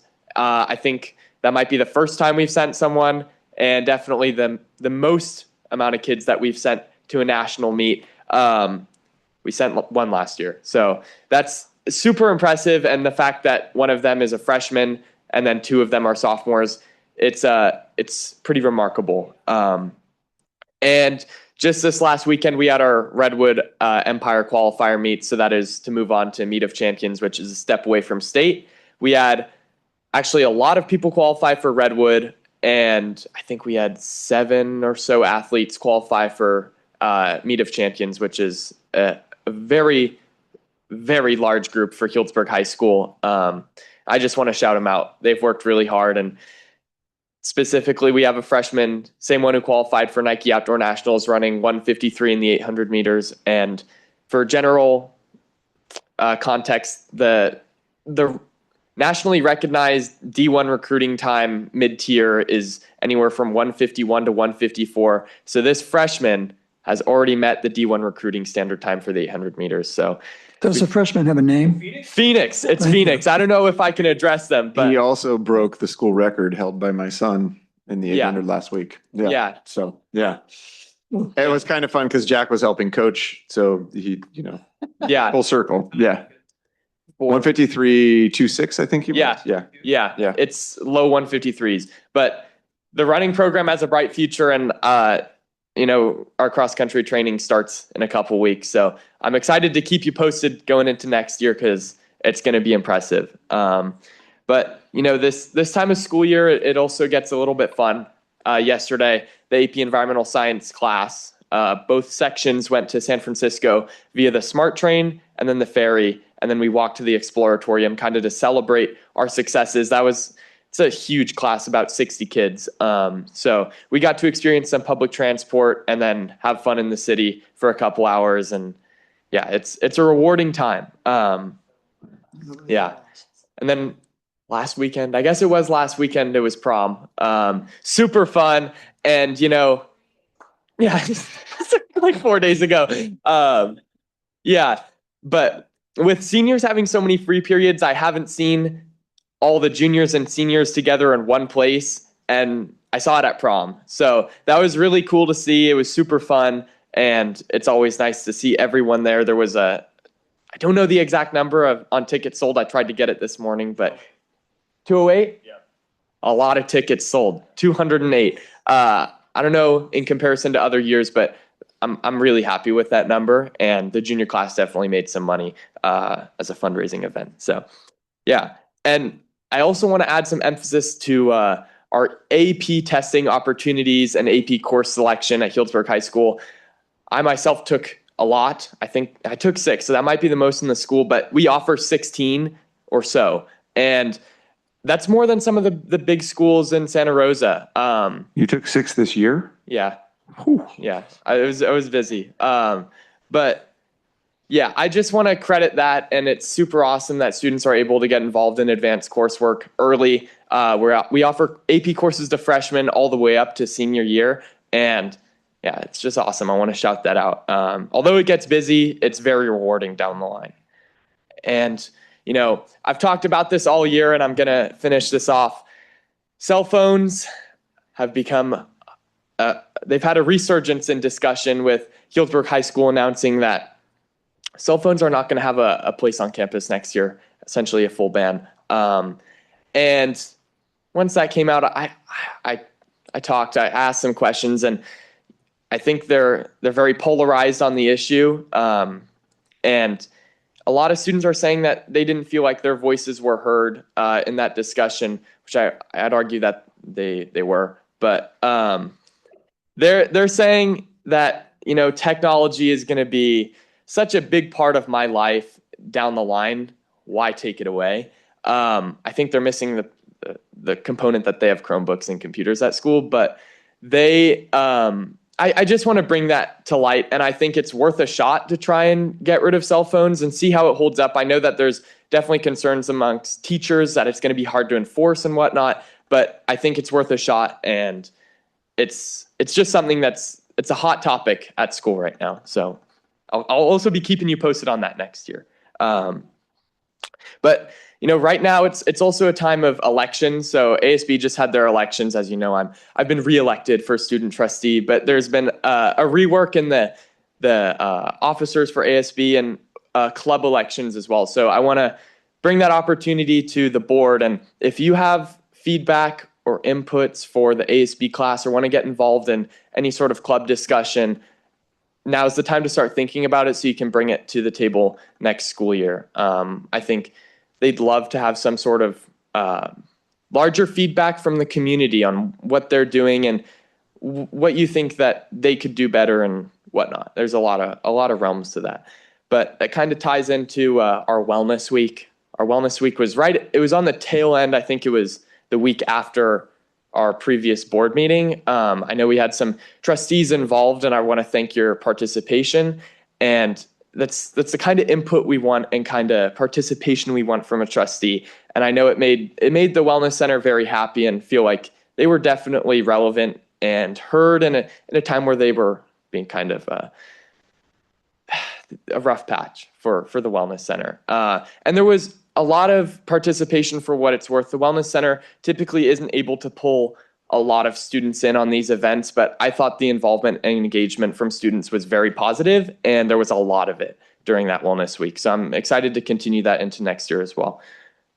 And then at the junior high, I'm not super familiar with the Run for Funds. I know it's a big fundraiser for the junior high, but this shocked me, $22,000. And it's, yeah, remarkable. It's $1,000 short. Oh. Close. Close.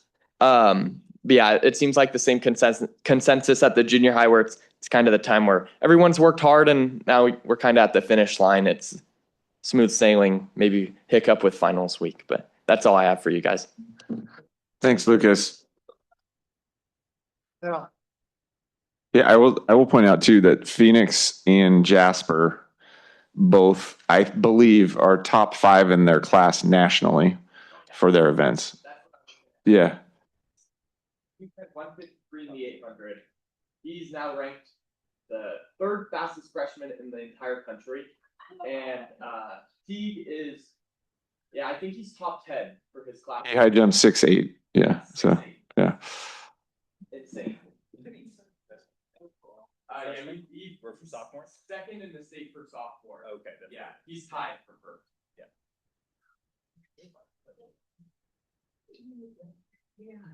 Do you want to take a break before we do reports? I have a few things for the report, but I'm happy to go after the break.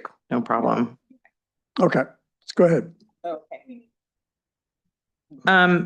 Okay, I had a few things for my report. One, I want to sort of echo what Lucas was saying. We're feeling it hardcore at our house, that it's just right up till the end of the year.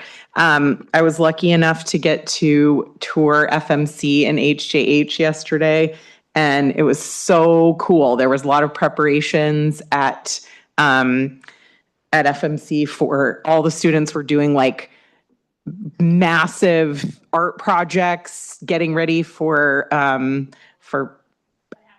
open house. I was like, parent night? That's not the right word. Open house next week. And it was fun for me because I obviously have been many times to open house, but never been there for all the radical preparations that were going on. So it was super fun. And the students were just doing amazing stuff in the classroom. Amazing. And equally, we just had a great visit to HJH and really got, I don't know how to convey just I was telling Chris the vibes that I felt being at school, going into all the different classrooms, the real transformation of the culture is just really like, I don't have words to describe how grateful and happy I am to see the students just, it's a sweet, cool vibe and lots of learning going on and lots of just culture, feeling of good culture. It was just really palpable and wonderful to see, especially at this time of year when I know everyone's tired and a little bit wild. So also the kids did CASP testing, and that is a big stress for everyone involved, I think, and a lot for the kids. You know, they go through a lot of stress to get ready for it. So we're grateful and really have our fingers crossed that all that stress translates to scores. And the band on Sunday had their spring concert in Esquivel Hall. And for the first time in a few years, the 6th grade beginning band students also played. And it was yet again just another awesome event in Esquivel Hall with probably the biggest crowd I've ever seen at a band concert before. It was just full. And again, it was so wonderful to be able to perform on campus in that beautiful space where the sound is excellent and it feels like a true community. So that's circling back to the bond money being spent in a way that is really making a difference in our students and their families' lives, and also our performing arts, which we can be very proud of. So yeah, I think that's it for me. There's a lot going on, and I think we're all kind of like ready for the summer. My kids are counting down every day. And yeah, it's going to be nice to have a rest. Great job, everybody, especially principals. Thank you so much. I want to submit that Rose made the best treats for the band concert. That can be reflected in the record. Orange bread and the hollow. Duly noted. Principal Danhausen, yes, would you please record that? We did not do ticket sales for the concert, which I think really made the turnout larger, but also we did raise more money at the snack table than we ever have before for the band. We got to start replenishing after their amazing trip to Disneyland, which also happened between the last meeting and this meeting. The band had an amazing time on their Disneyland trip, and the community really, really, really bought in to what was an expensive trip so that every person in the band could do it. So that was cool too.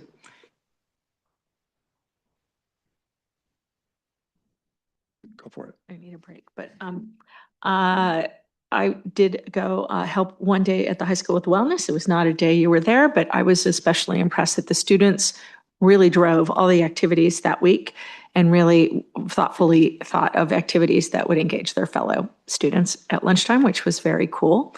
Tour was great. Junior high FMC, super fun.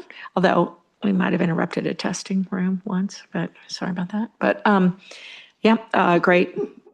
Always great to see kids working on their Rube Goldbergs and whatnot. It was great. And I'd love to see the combination of analog time and computer time out there. And I also went to the art exhibit at the junior high a few weeks ago and was so impressed. So impressed. I'm sorry, I don't remember the art teacher's name, but she was overwhelmed by the turnout of families. She was just beaming from ear to ear. The students were super happy. They had a whole interactive thing. That was really, really, really impressive. And to just see the progress of the artwork all year by the students. So that was super fun. I dragged my husband and he had a great time too. So it was great. Lauren Spencer is her name. Yeah, and she's fantastic. Yeah. So I met her and talked to her and she was fantastic. So the whole evening was lovely. Anything else? Okay, I'll just very quickly, you've already said it. The FMC and the junior high school visitations were outstanding. The best part for me was the engagement of the students. And I was watching the teachers working at the elementary level with the kids and enabling them. I want to say teaching, but truly enabling them to have their voice heard and to share what they know. At the junior high, which is always my favorite place, was, just again, how the kids were, well, let me go back to FMC. What is it? Open house is always my favorite time, and particularly at FMC because of the project-based learning. And it's like, oh, it's all great, great, great. And always listening to the kids who tell their parents things that the parents didn't know. Going this yesterday was to watch them build the projects, kind of from the start. And that was kind of fun. It's like, oh, they're going to do, I'm going to go back and see what it looks like and I'll be there. At the junior high, again, the engagement of the teachers, the kids are there. They're not, acting like junior high kids, sorry, but you know what I mean.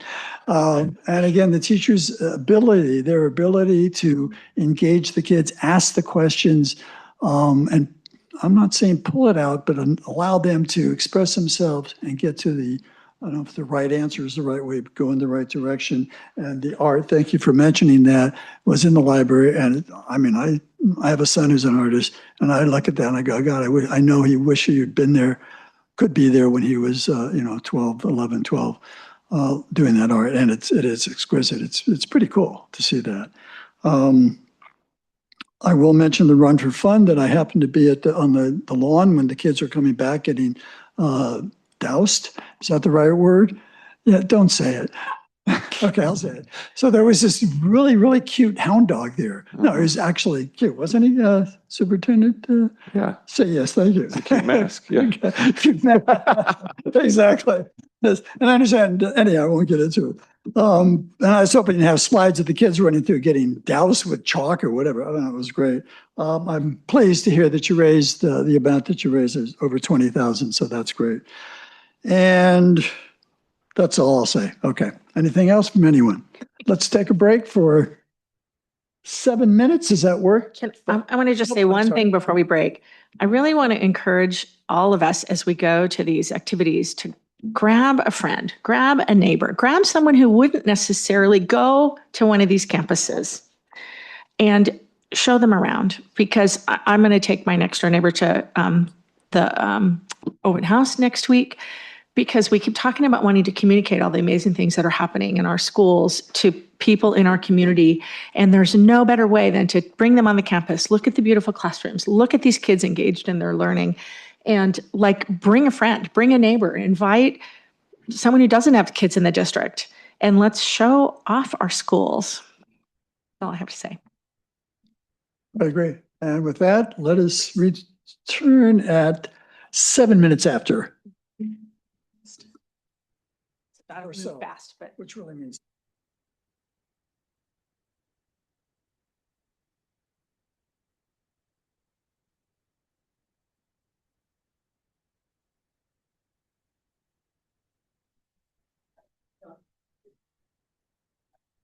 Okay, now it's on. See, it was on, but as far as the light is concerned, but not really anyway, moving on. Hi, Tiffany Doherty, and I have a couple of presenters with me here tonight. I have Linus Lancaster and Maria Hadley. There are other members of the Arts Committee, but they were not able to join us this evening. So I'm going to just briefly kind of remind you about the Arts Education Plan, and then I'll go on to some next slides, and my other presenters will speak up as well. So the Arts Education Plan was created over a 2-year process after the Proposition 28 funding came along from the state. And so we created our Arts Vision, which is there on the slide. And then we worked pretty tirelessly to create the arts plan, which was presented to you, I think in May of last year. We presented the arts plan to you. So at the beginning of this year, we sort of transitioned our team from being an arts planning committee to being a professional learning team of arts teachers. And so the first task that they undertook was to take the plan and the prioritization that the members of the committee had done, and then put that into a 5-year, if you will, roadmap for how we want to actually enact the plan. So we use the plan to create the roadmap, and then year 1, which you have those pieces in your packet. I didn't want you just to have this little tiny, thumbnail. So you have the full plan, and then you have the full roadmap. Year 1 of the roadmap was really focused on building systems, visibility of the plan and the arts, and then getting participation in kind of, if you will, low, what's the word I'm looking for? Low, like where people didn't have to commit too much. Low commitment, that would be the right words. Okay, so next up is Maria Hadley, and she's going to tell us about the next part.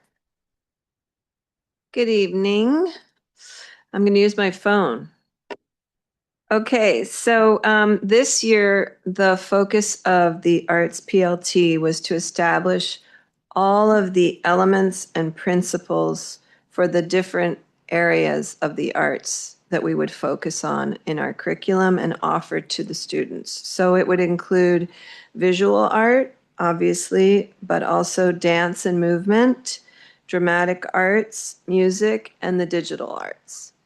So the whole year we have spent coming up with the key elements and the key principles for each of those domains, and then establishing which of those we thought would apply to each grade level strand. So we picked certain elements and principles for K2 or TK2, and then different elements and principles for 3-5, and then a different set of elements and principles for the junior high, and the same thing for the high school.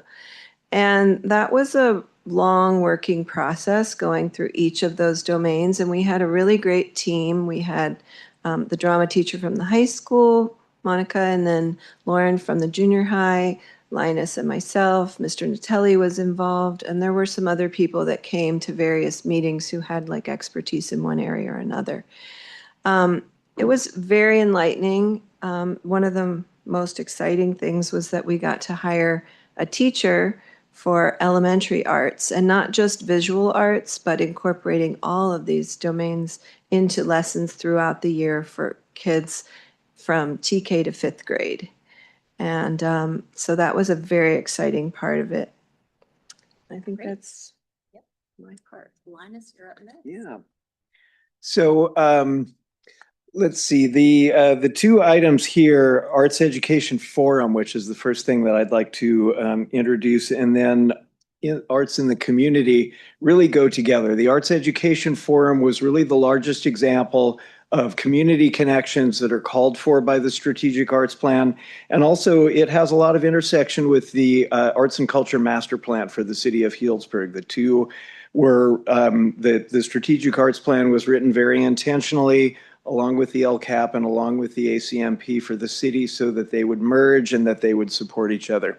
So the Arts Education Forum really came out of a Youth Voices forum that was started by the same student that began the Young Empowered Women's Club, and she prompted us to help put on this Youth Voices event. It was a COVID thing. It happened. It was hybrid, not hybrid, it was online. Very successful, but it was under those circumstances, and it kind of went by the wayside. So we really wanted to bring it back, but we wanted to do so on a very public level and on a level of community engagement as well. So Commissioner is Camilla Rauda, who's one of our students, Commissioner Gina Reiner, and myself put together this event that was held in late January, and its goal was to bring the community and the schools together and really talk about where are the needs in the community, where are our strengths, what can we do to grow and encourage creative education within the community and within the school districts. So 6 roundtable committees met. It was access, equitability, civic engagement, environment, wellness, and one other. And we had a lot of community members that were facilitating those tables. It was attended by the mayor and the vice mayor. Board members McAllister and Potmissel were there. A lot of other notable city staff members, artists, educators, and oh, I'm sorry.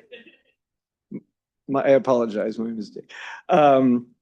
But it was a very successful event, and it was really refreshing to be able to stand up in front of a group of people that hadn't been together in 8 years at the outset of the creative leadership team in the ACMP drafting, to say, here we are, we've done it, we're ready to start taking action. This is real, and it's being backed up by some funding and some very concrete planning that has taken place both on the district and on the city level.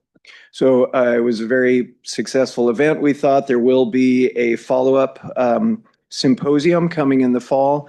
It was also followed by a wellness gathering between the junior high wellness class and the wellness committee at school, which was a very lively discussion between students that was mostly about wellness, but also about creative education.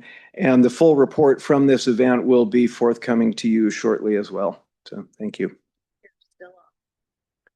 Well, to proceed. So here are just a couple of quick examples of how creative education is getting us connected to the community with a lot of mutual benefit. So one of them is that we have begun doing a lot of projects with local wild clay that is seems to be really kind of sparking a lot of interest in the community. So we're going out to local farms and vineyards and offering to harvest their soil and create ceramic pieces that are made from the very site-specific dirt that their grapes are grown in, that their vegetables are grown in. We've been working with quite a variety of vineyards, and very exciting. Single Thread Farm has gotten very interested, and they're going to start carrying our work, which is a big deal. And part of the reason that they're so interested in us is that according to the business license for their farm store, they're supposed to produce everything that is sold there at the store. Well, the other ceramicists that are selling work there don't have anything to do with their farm, but we're digging it right up out in front of their doorstep. So that's a good thing. And we've started to partner with CTE, and this is going to connect us with all the other school sites in the district, beginning with the new pizza oven that they've acquired.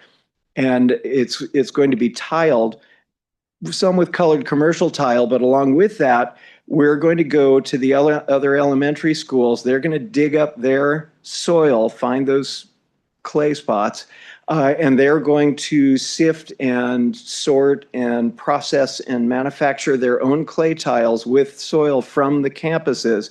And those are going to go onto the pizza oven. So they will, in the process, then it's going to be my excuse to get up and start talking about soil horizons and clay and pedology. And so this is something that we've already done with some of the elementary classes, and I really appreciate Maria's inviting us into her class to talk a little bit about soil science and to make that part of a really fun ceramics project where the kids get their hands in clay and have that experience, but they're also connecting it to the larger world around them.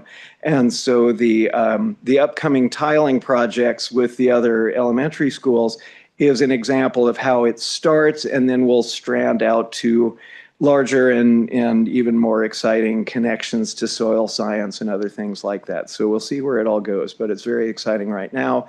Additionally, we have some work in a new book that's come out, and we're hoping to use that partly. We're selling reproductions of it and hoping to use that partly as a fundraiser for the Friends of the Farmers Market, which is a local nonprofit, and some of the proceeds will also go to the music program if we make any sales, which hopefully we will. So thank you.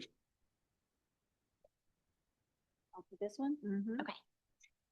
Okay, so there have been a lot of things happening at the school levels. I mean, some of that sounded like school level, but because it's high school, but there's also just, that's a lot of district wide.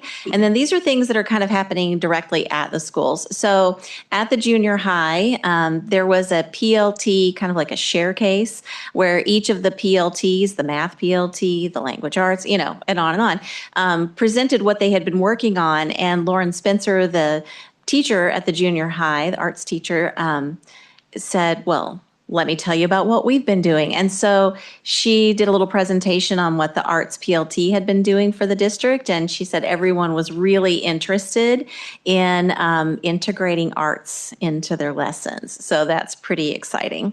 There was also the Great Arts Night at the junior high, which several people went to. I went to, it was great. And I also want to just give a shout out to the food elective, they call it food science, their elective, who made the snacks. And they were quite delicious. I enjoyed my Rice Krispie treat.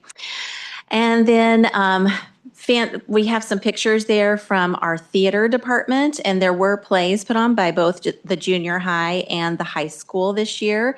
And they did some collaboration as well, where they brought the junior high kids to see some work in progress for the theater class at the high school. And so that's kind of nice that there's been some cross collaboration as there. And then we got to hire an elementary arts teacher, and there she is, Miss Autumn Phipps. She's going to be starting in August with us. She'll be working 4 days a week, 2 at HES and 2 at FMC.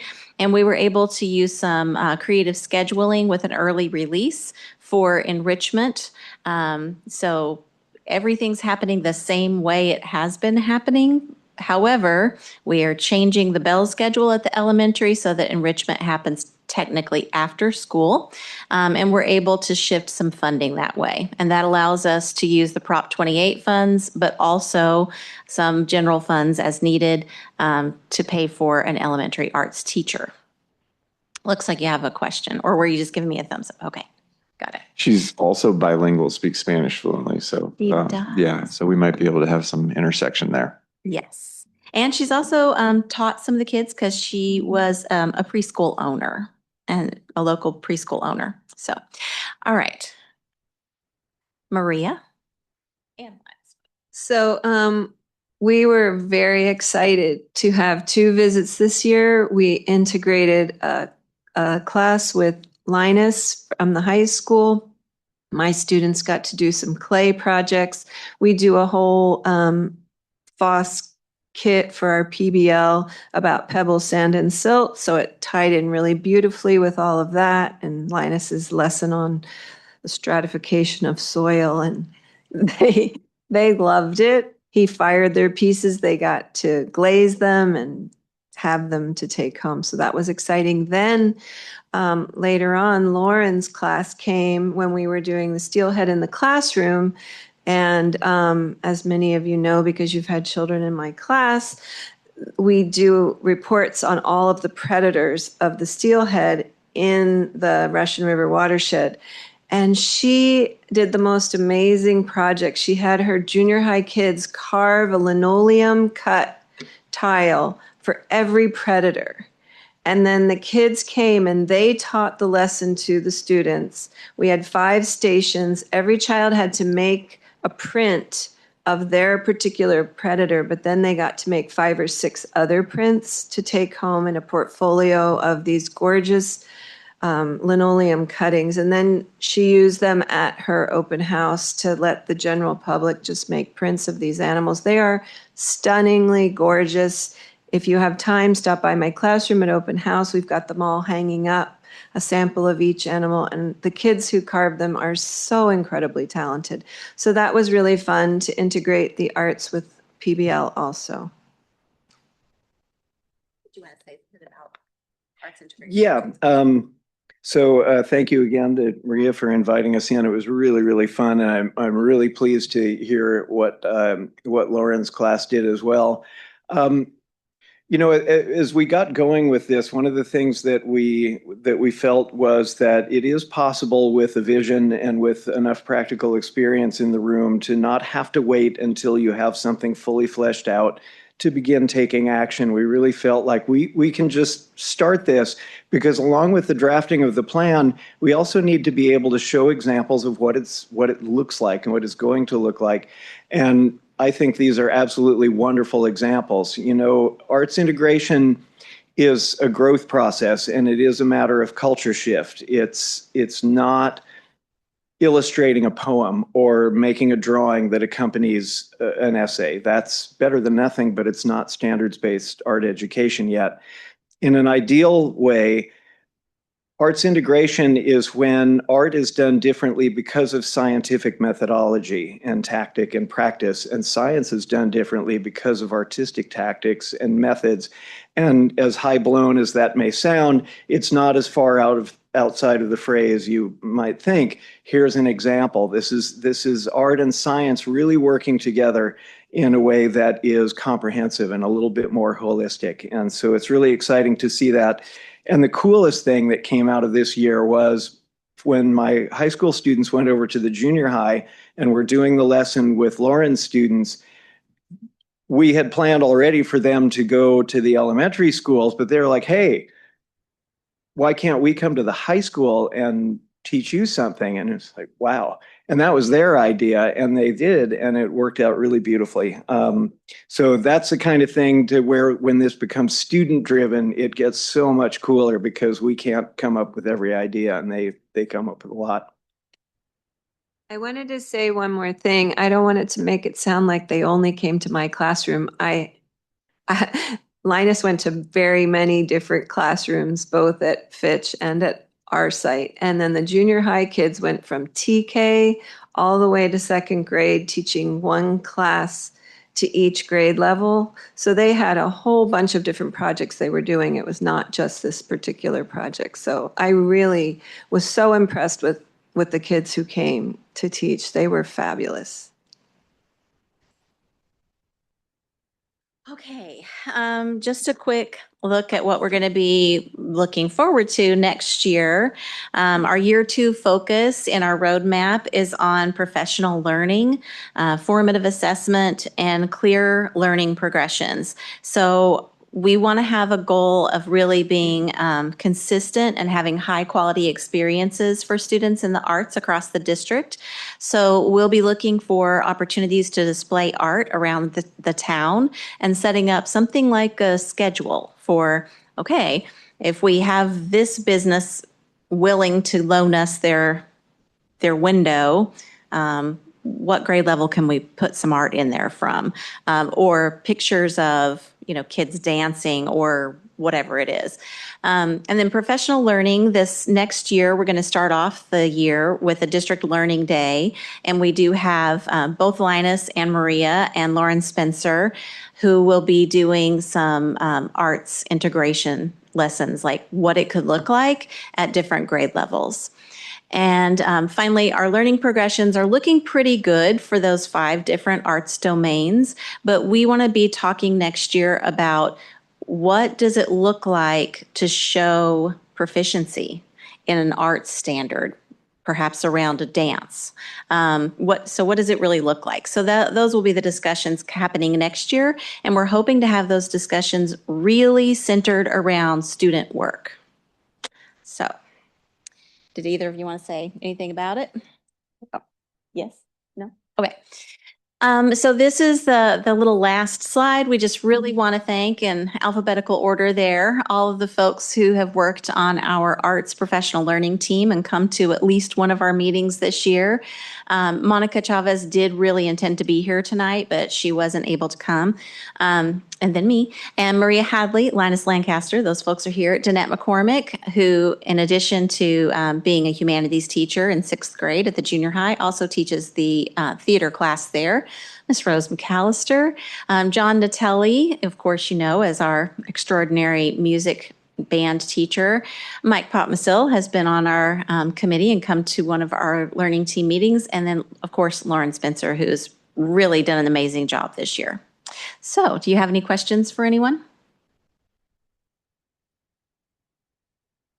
It's a very impressive. When I was reading my board packet and was reading all the information, I was incredibly impressed. It's very exciting, and I like the way you're integrating. And Linus, I loved what you said about just kind of getting going. You know, I think that is just so cool. And that there's something about just bringing kind of adaptability and action and just coming up with ideas and trying them out that is so perfect for arts integration and, you know, leads to these kind of like, these moments can be like super magical for students and spark lifelong love of craft and art and ways of thinking. And I just think it's so cool. So cool. Very awesome. Thank you so much. Let me just compliment the three of you for your presentation, but also the whole committee and all the art teachers and the classroom teachers. You guys doing a fantastic job, as Rose said, of the integration of and moving forward with the standards, figuring out what they are, the assessments, and making this, you know, real as opposed, you know, it's just art, you know, we just kind of do all this stuff, but really holding people accountable. And again, I said this before, Director Duggar, that your leadership in this by, I think, holding us and committee and the teachers, I don't know, accountable is the right word, but giving them a direction and having their input and following that input, I think is making a real difference. And I thank the whole committee. Thank you. Yeah, and thank you, Linus and Maria, for hanging out with us tonight. Yeah, it's a long meeting. Thank you. Yeah. All right, 12.2B, iReady math curriculum for Healdsburg Elementary School. Okay, no slides for this one, but you do have things in your packet, and then you had an addition that was also given. So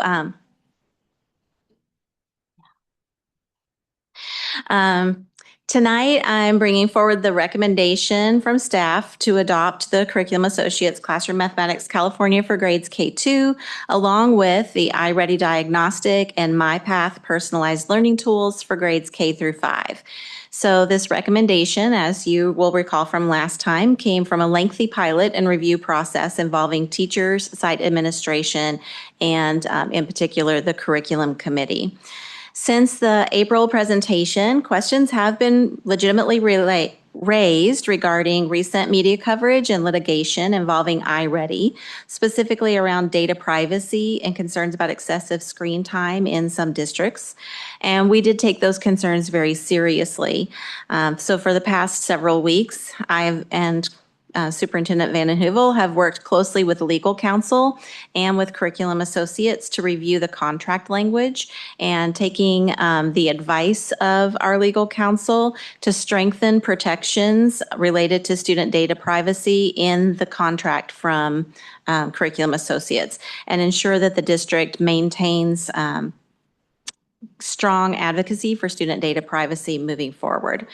So I also want to really emphasize that our teachers selected these tools because they believe that they will improve instruction and student outcomes.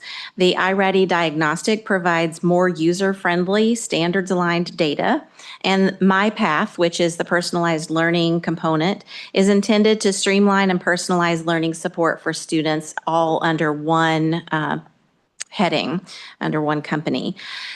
I want to mention that there are legitimate concerns across our nation about student screen time, but this is not an expansion of student screen time. Students are already using digital instructional tools. They use Lexia, which will be essentially replaced with MyPath, and they use ST Math, which will be essentially replaced with MyPath. So rather than having Lexia and ST Math, which by the way, they will continue to have for one additional year because it's a prepaid contract. So they will be able to make their own comparisons between MyPath and these other two products that they have been using for some time. But Lexia is under its own umbrella, ST Math is under its own umbrella, and neither of those connect to our current diagnostic system, which is Star Renaissance. So neither of them connect. So with iReady's diagnostic, and MyPath all under one group, then everything's connected and students are not taking multiple assessments to get to the same end goal of finding out where they are and what they need next. So, to ensure that we proceed thoughtfully, the MyPath personalized learning component is only going to be implemented for a one-year pilot so that teachers can evaluate student growth, engagement, and instructional value before we make a long-term commitment. So we are asking for a 6-year math curriculum adoption, but only a 1-year personalized learning and diagnostic adoption to essentially pilot. And teachers are kind of excited. I reached out to teachers and let them know kind of about all these things that are going on. And they're kind of excited about doing their own little action research projects, well, let's try Lexia for a month and see what kind of growth we have. And let's try, the iReady product for a month and see what, So they're looking forward to doing some of that in their own classrooms. I'm here to answer any questions that you might have to the best of my ability, as I am not a lawyer, but I will do my best. And Tiffany didn't mention this, but there was a lengthy back and forth, and the latest iteration came from our lawyers this morning. And and then we sent it to iReady. We actually, Tiffany and I talked at, 10 o'clock, and we didn't think we were going to hear back and we'd have to table this. But iReady actually within an hour or 2 hours accepted what our lawyers had said, gives us adequate protection. And so it has been mostly written by our lawyers, if we're being truthful. So, yeah. Thank you.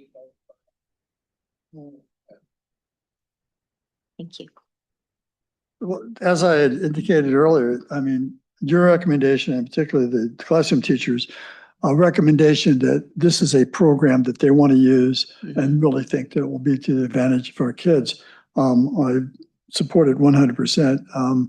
I was concerned, as you know, about the security of our students' identity and other information. And again, I thank you both, and I guess our attorneys as well, for dealing with this. It's, I'm very sensitive to the AI stuff and all that other stuff because I don't understand it probably.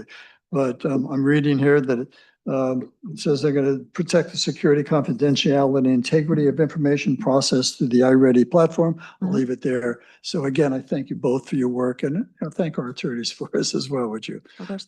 I think it's actually important that we had this opportunity to push harder.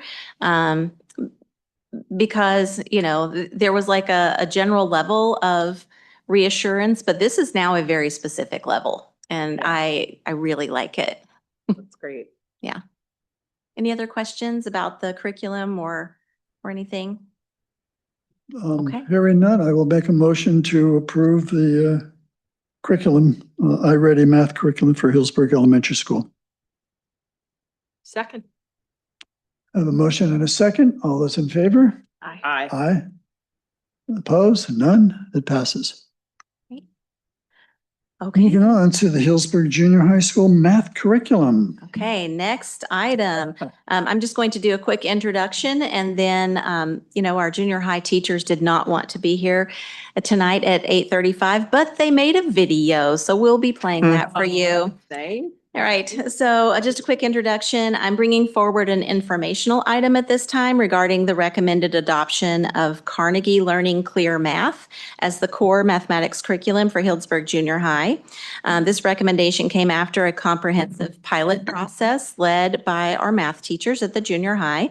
They evaluated 3 different programs. Well, they first narrowed it down from 65 to 3, and then they piloted 3 different programs in their classrooms and got together and discussed those programs weekly, and they asked their students what was working best for them. So rather than me speaking about the program, we're going to have the teachers do that for you now, and everybody cross your fingers that the video works.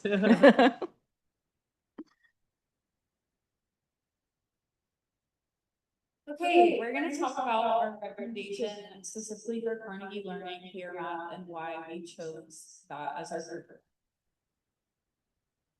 So for our review process, all this year, specifically once we got to winter and spring, we picked a couple of curriculums to look at. We looked at KIDM, Carnegie, Clear Math, and then iReady. We tested all of them in our 6th through 8th classrooms and reviewed pilot lessons and quizzes, assessments. We asked students how they felt about it, just collected as much data as we could, and then we got feedback from all of us teachers as well about multiple curriculums. What we were looking for in all three books that we were looking at was a strong alignment to the new California math framework, support for conceptual understanding alongside the procedures, really good instructional routines, as well as inquiry-based learning. We had to make sure that our material was accessible for all learners. We wanted robust assessments, tools, and data reports. Being teacher-friendly is always awesome for us, so we're something that was teacher-friendly, with planning and implementation, and a good balance of printed materials and digital resources. So specifically about primary learning, also known as Clear Math, is that it's a nationally recognized math publisher focused on research-based instruction. Clear Math was designed to support deep conceptual understanding while building that mathematical confidence. The program combines inquiry-based problems along with the discourse, the modeling, and the daily practice that we want our students to have. It also includes both high-quality print resources and integrated digital supports. And we're super excited that the printed resources also come in Spanish for our ELL students, and also provides targeted intervention and state assessment preparation resources. So the reason why Carnegie really stood out to us was that it did align with the California framework. It had a great approach of starting with inquiry and then leading to conceptual learning, and then going to further with like abstract learning, and then finally getting a lot of independent practice. The routine that the program provided aligned with BTC, or Building Thinking Classrooms, which our site are currently exploring and experimenting with. It had great collaborative discourse, problem solving, and student thinking happening throughout all the lessons, and the assessments were very thoughtful and aligned with the work that we're already doing in our PLC work. Let's see. So teacher student benefits, it's organized well. It has high quality hard copy materials along with a robust online platform. The lesson structure is very consistent, and all of the tasks are engaging, and they promote productive struggle and mathematical reasoning. They're built in support for intervention, differentiation, and state test preparation are excellent. The support for differentiated instruction through small groups, intervention, and reteaching and enrichment were also great. And the adaptive learning software was also a great program that we enjoyed. It allowed us to fill gaps and check where kids were at, and provide the more interventional needs. The connection to our district vision would be that it supports our vision of developing thriving, collaborative, and critical thinkers. It promotes mathematical discourse and collaboration and student voice, especially with the BTC alignment. Aligns with the district's commitment to high expectations and rigorous standards. It's culturally responsive and student-centered, and it supports college career and citizenship readiness through problem solving and reasoning, and strengthens the PLC work through thoughtful, formative assessment. After careful review and collaboration of all three of the different curriculums, the middle school math team decided on Carnegie and Clear Math. We believe it to be the best to support our instructional goals, us and the students. The program positions our students for success in mathematics through conceptual understanding, meaningful practice, and strong instructional supports. All right, so thank you very much to our 6th grade STEM teachers, Joanna Polisari and Erin Beseda, our 7th grade math and IM1 teacher, Miss Carrie Atherley, and our 8th grade math teacher, Gloria McGimsey. So they put that together for you. And this is just being presented as information only tonight. It will come back on consent for the June agenda. Does anyone have any questions about Carnegie Clear Math? No, thank you so much for the really clearly articulated reasons for everyone liking it. That's great. I also, the math teachers collaborated together to both to make the decision and to present that. Just shows a really good, smart, integrated approach that I really like. Thank you. Having just talked about iReady being chosen for the younger grades, now this is going to Clear Math. Any comments or thoughts on just sort of shifting of curriculum as kids are moving through our different grades in different schools and Right. like Well, one of the things that they that's actually been in the news about iReady, for example, is that it's not as well suited to older students.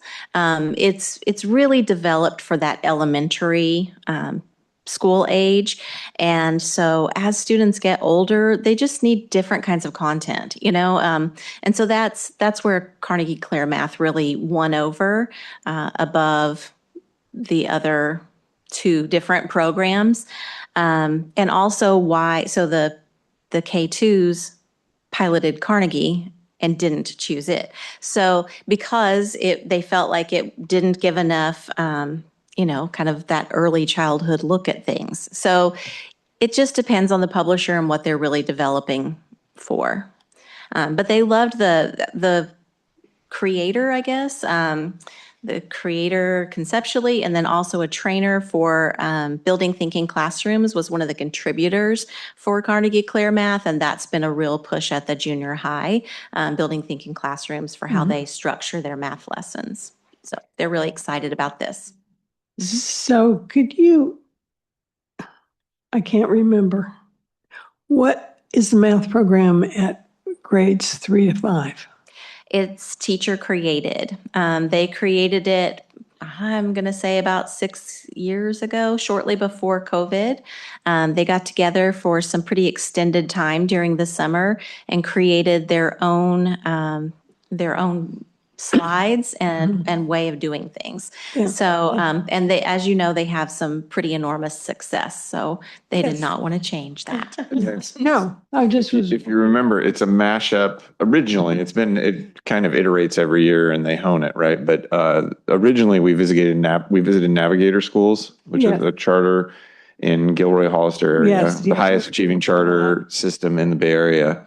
And then combine that with, there was a word or something about struggle that Erin said, but that really, productive struggle, which really encapsulates Joe Bowler kind of work, right? Right. Okay. So it was a combo of Navigator and Joe Bowler originally, created by our teachers, that has now been iterated on and honed every year. Yeah. And we are seeing CAS scores come in again and still yielding good results. So, yeah. Well, yeah, and it's kind of exciting. Always in the past, the primary teachers were looking for a different kind of thing than the intermediate teachers were in the junior high. So rarely did we have the same program going up.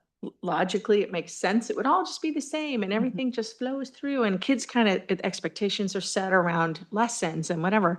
But I fully get that depending on where the publisher is coming from, they have an expertise in certain areas. And I really do trust the teachers to do the analysis and to look at what their needs are and trust their decision.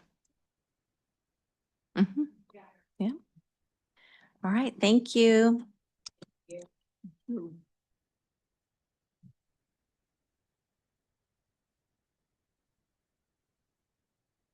Moving on to personnel, revised data integration specialist job description. Yes, so I have 2 job descriptions. The first one we'll talk about is the data integration specialist job description. And so this basically is a revision to best describe what the current duties are. The last time it was revised was back in 2015. And so Ms. Doherty and John Cameron himself, the person that's in the position, did review the job description and make the appropriate adjustments. And so I'm here, this is a first reading. And if it looks good to the trustees, I would like to present this to the consent next month. There is one little addition around supporting more back-end IT software network systems, just to hybridize the job a little bit more with our IT department. So definitely allows for that overlap of. All right. So I will bring that back on consent in June. Okay, so then the next job description is our Director of Business Services. We are asking to change the title to Chief Business Officer. We found this when we first originally posted the position. It was recommended to us that it would be more desirable if it was noted as Chief Business Officer. And I believe our person who we hired applied once we changed the posting. So yeah, so it worked. Yeah. So we, of course, made the changes throughout the job description as well, adding a few important additions. The last time this one was updated was in 2019, which is when Debbie became our CBO. And so there wasn't that much that needed to be changed. So if it's good with the trustees, I would like to request that it's added to consent. Thank you. I agree. If you're in charge of the business, you're the chief. We'll talk about HR at another time. Yes. Thank you. And do we have any Board of Trustees reports, comments, or requests for information? If you get a chance, go look at the preschool and watch those kids for a while. That's what we did when we went on our tour of Fitch Mountain. We did And too. oh my gosh, So great. We met, it's remember Sir very King? exciting. We met Sir King, the little guy named Sir King. Did you? With Rose and Mike, we met his older brother, Legend. Yeah, and they're equally cute. Yeah. Oh my gosh, Guys, yeah. really fun to see them. Pull up some beach chairs and just sit. Just sit and watch them. Watch them for like an hour. Cutest thing. And I remind all that the FFA parade is tomorrow. So get your chairs out early. There is Friday evening. It's a first time, but it's a first in a while. Industrial arts auction. So CASA has some projects, and there's some beautiful stuff being auctioned off that is all student created. And it's like cutting boards, coffee tables at the fair. So CASA projects will be auctioned off as if they're an animal, basically, right? You know where? At the main fair on Friday night. Oh, on the fair, at the fair. Okay. Yeah. Do we know, we don't know what our lineup is. Do we get the schools all in a row at the parade? Something? We haven't reported back. Okay. Poop heads. Are we still being? We are recorded. Yeah. Also, as a reminder, Did I venture to guess nobody watches the meeting this long? probably it's 9:00. In this For those of you who do live on the parade route, that they will be towing cars as of 2 p.m. So don't park on the street because they will tow your car. So as a reminder. Oh, good. Thank you. 2 p.m. Thank you. Got to get my chair out. Okay. Any other questions? No need to reconvene. And our next meeting is on Wednesday, June 17th. That's our next regular meeting. We will have one June 7th. June 8th. June 8th. Thank you. That'll be a first read of the budget and the LCAP with a couple other things. And then, 7th. Thank you. 8th is the date to get your stuff in. Completed agenda request forms due Wednesday, June 10th. Back, but it doesn't say another So meeting. the next regular board meeting is. So June 17th. 17th, and that's what's on here. Okay. Special board meeting is. It's the 10th. Is it at the library? It's not. I have to check. The library. Is it, that's how Oh, it came, Is that, 41. room 41. I need to change it. Yeah. As long as it's- okay, at what time? As long as you're going to the right campus, that's all that matters. Yeah, it's right off the quad in the high school. The Room fish 41. bowl. Yeah, it's Mokrum's old room, if you remember that.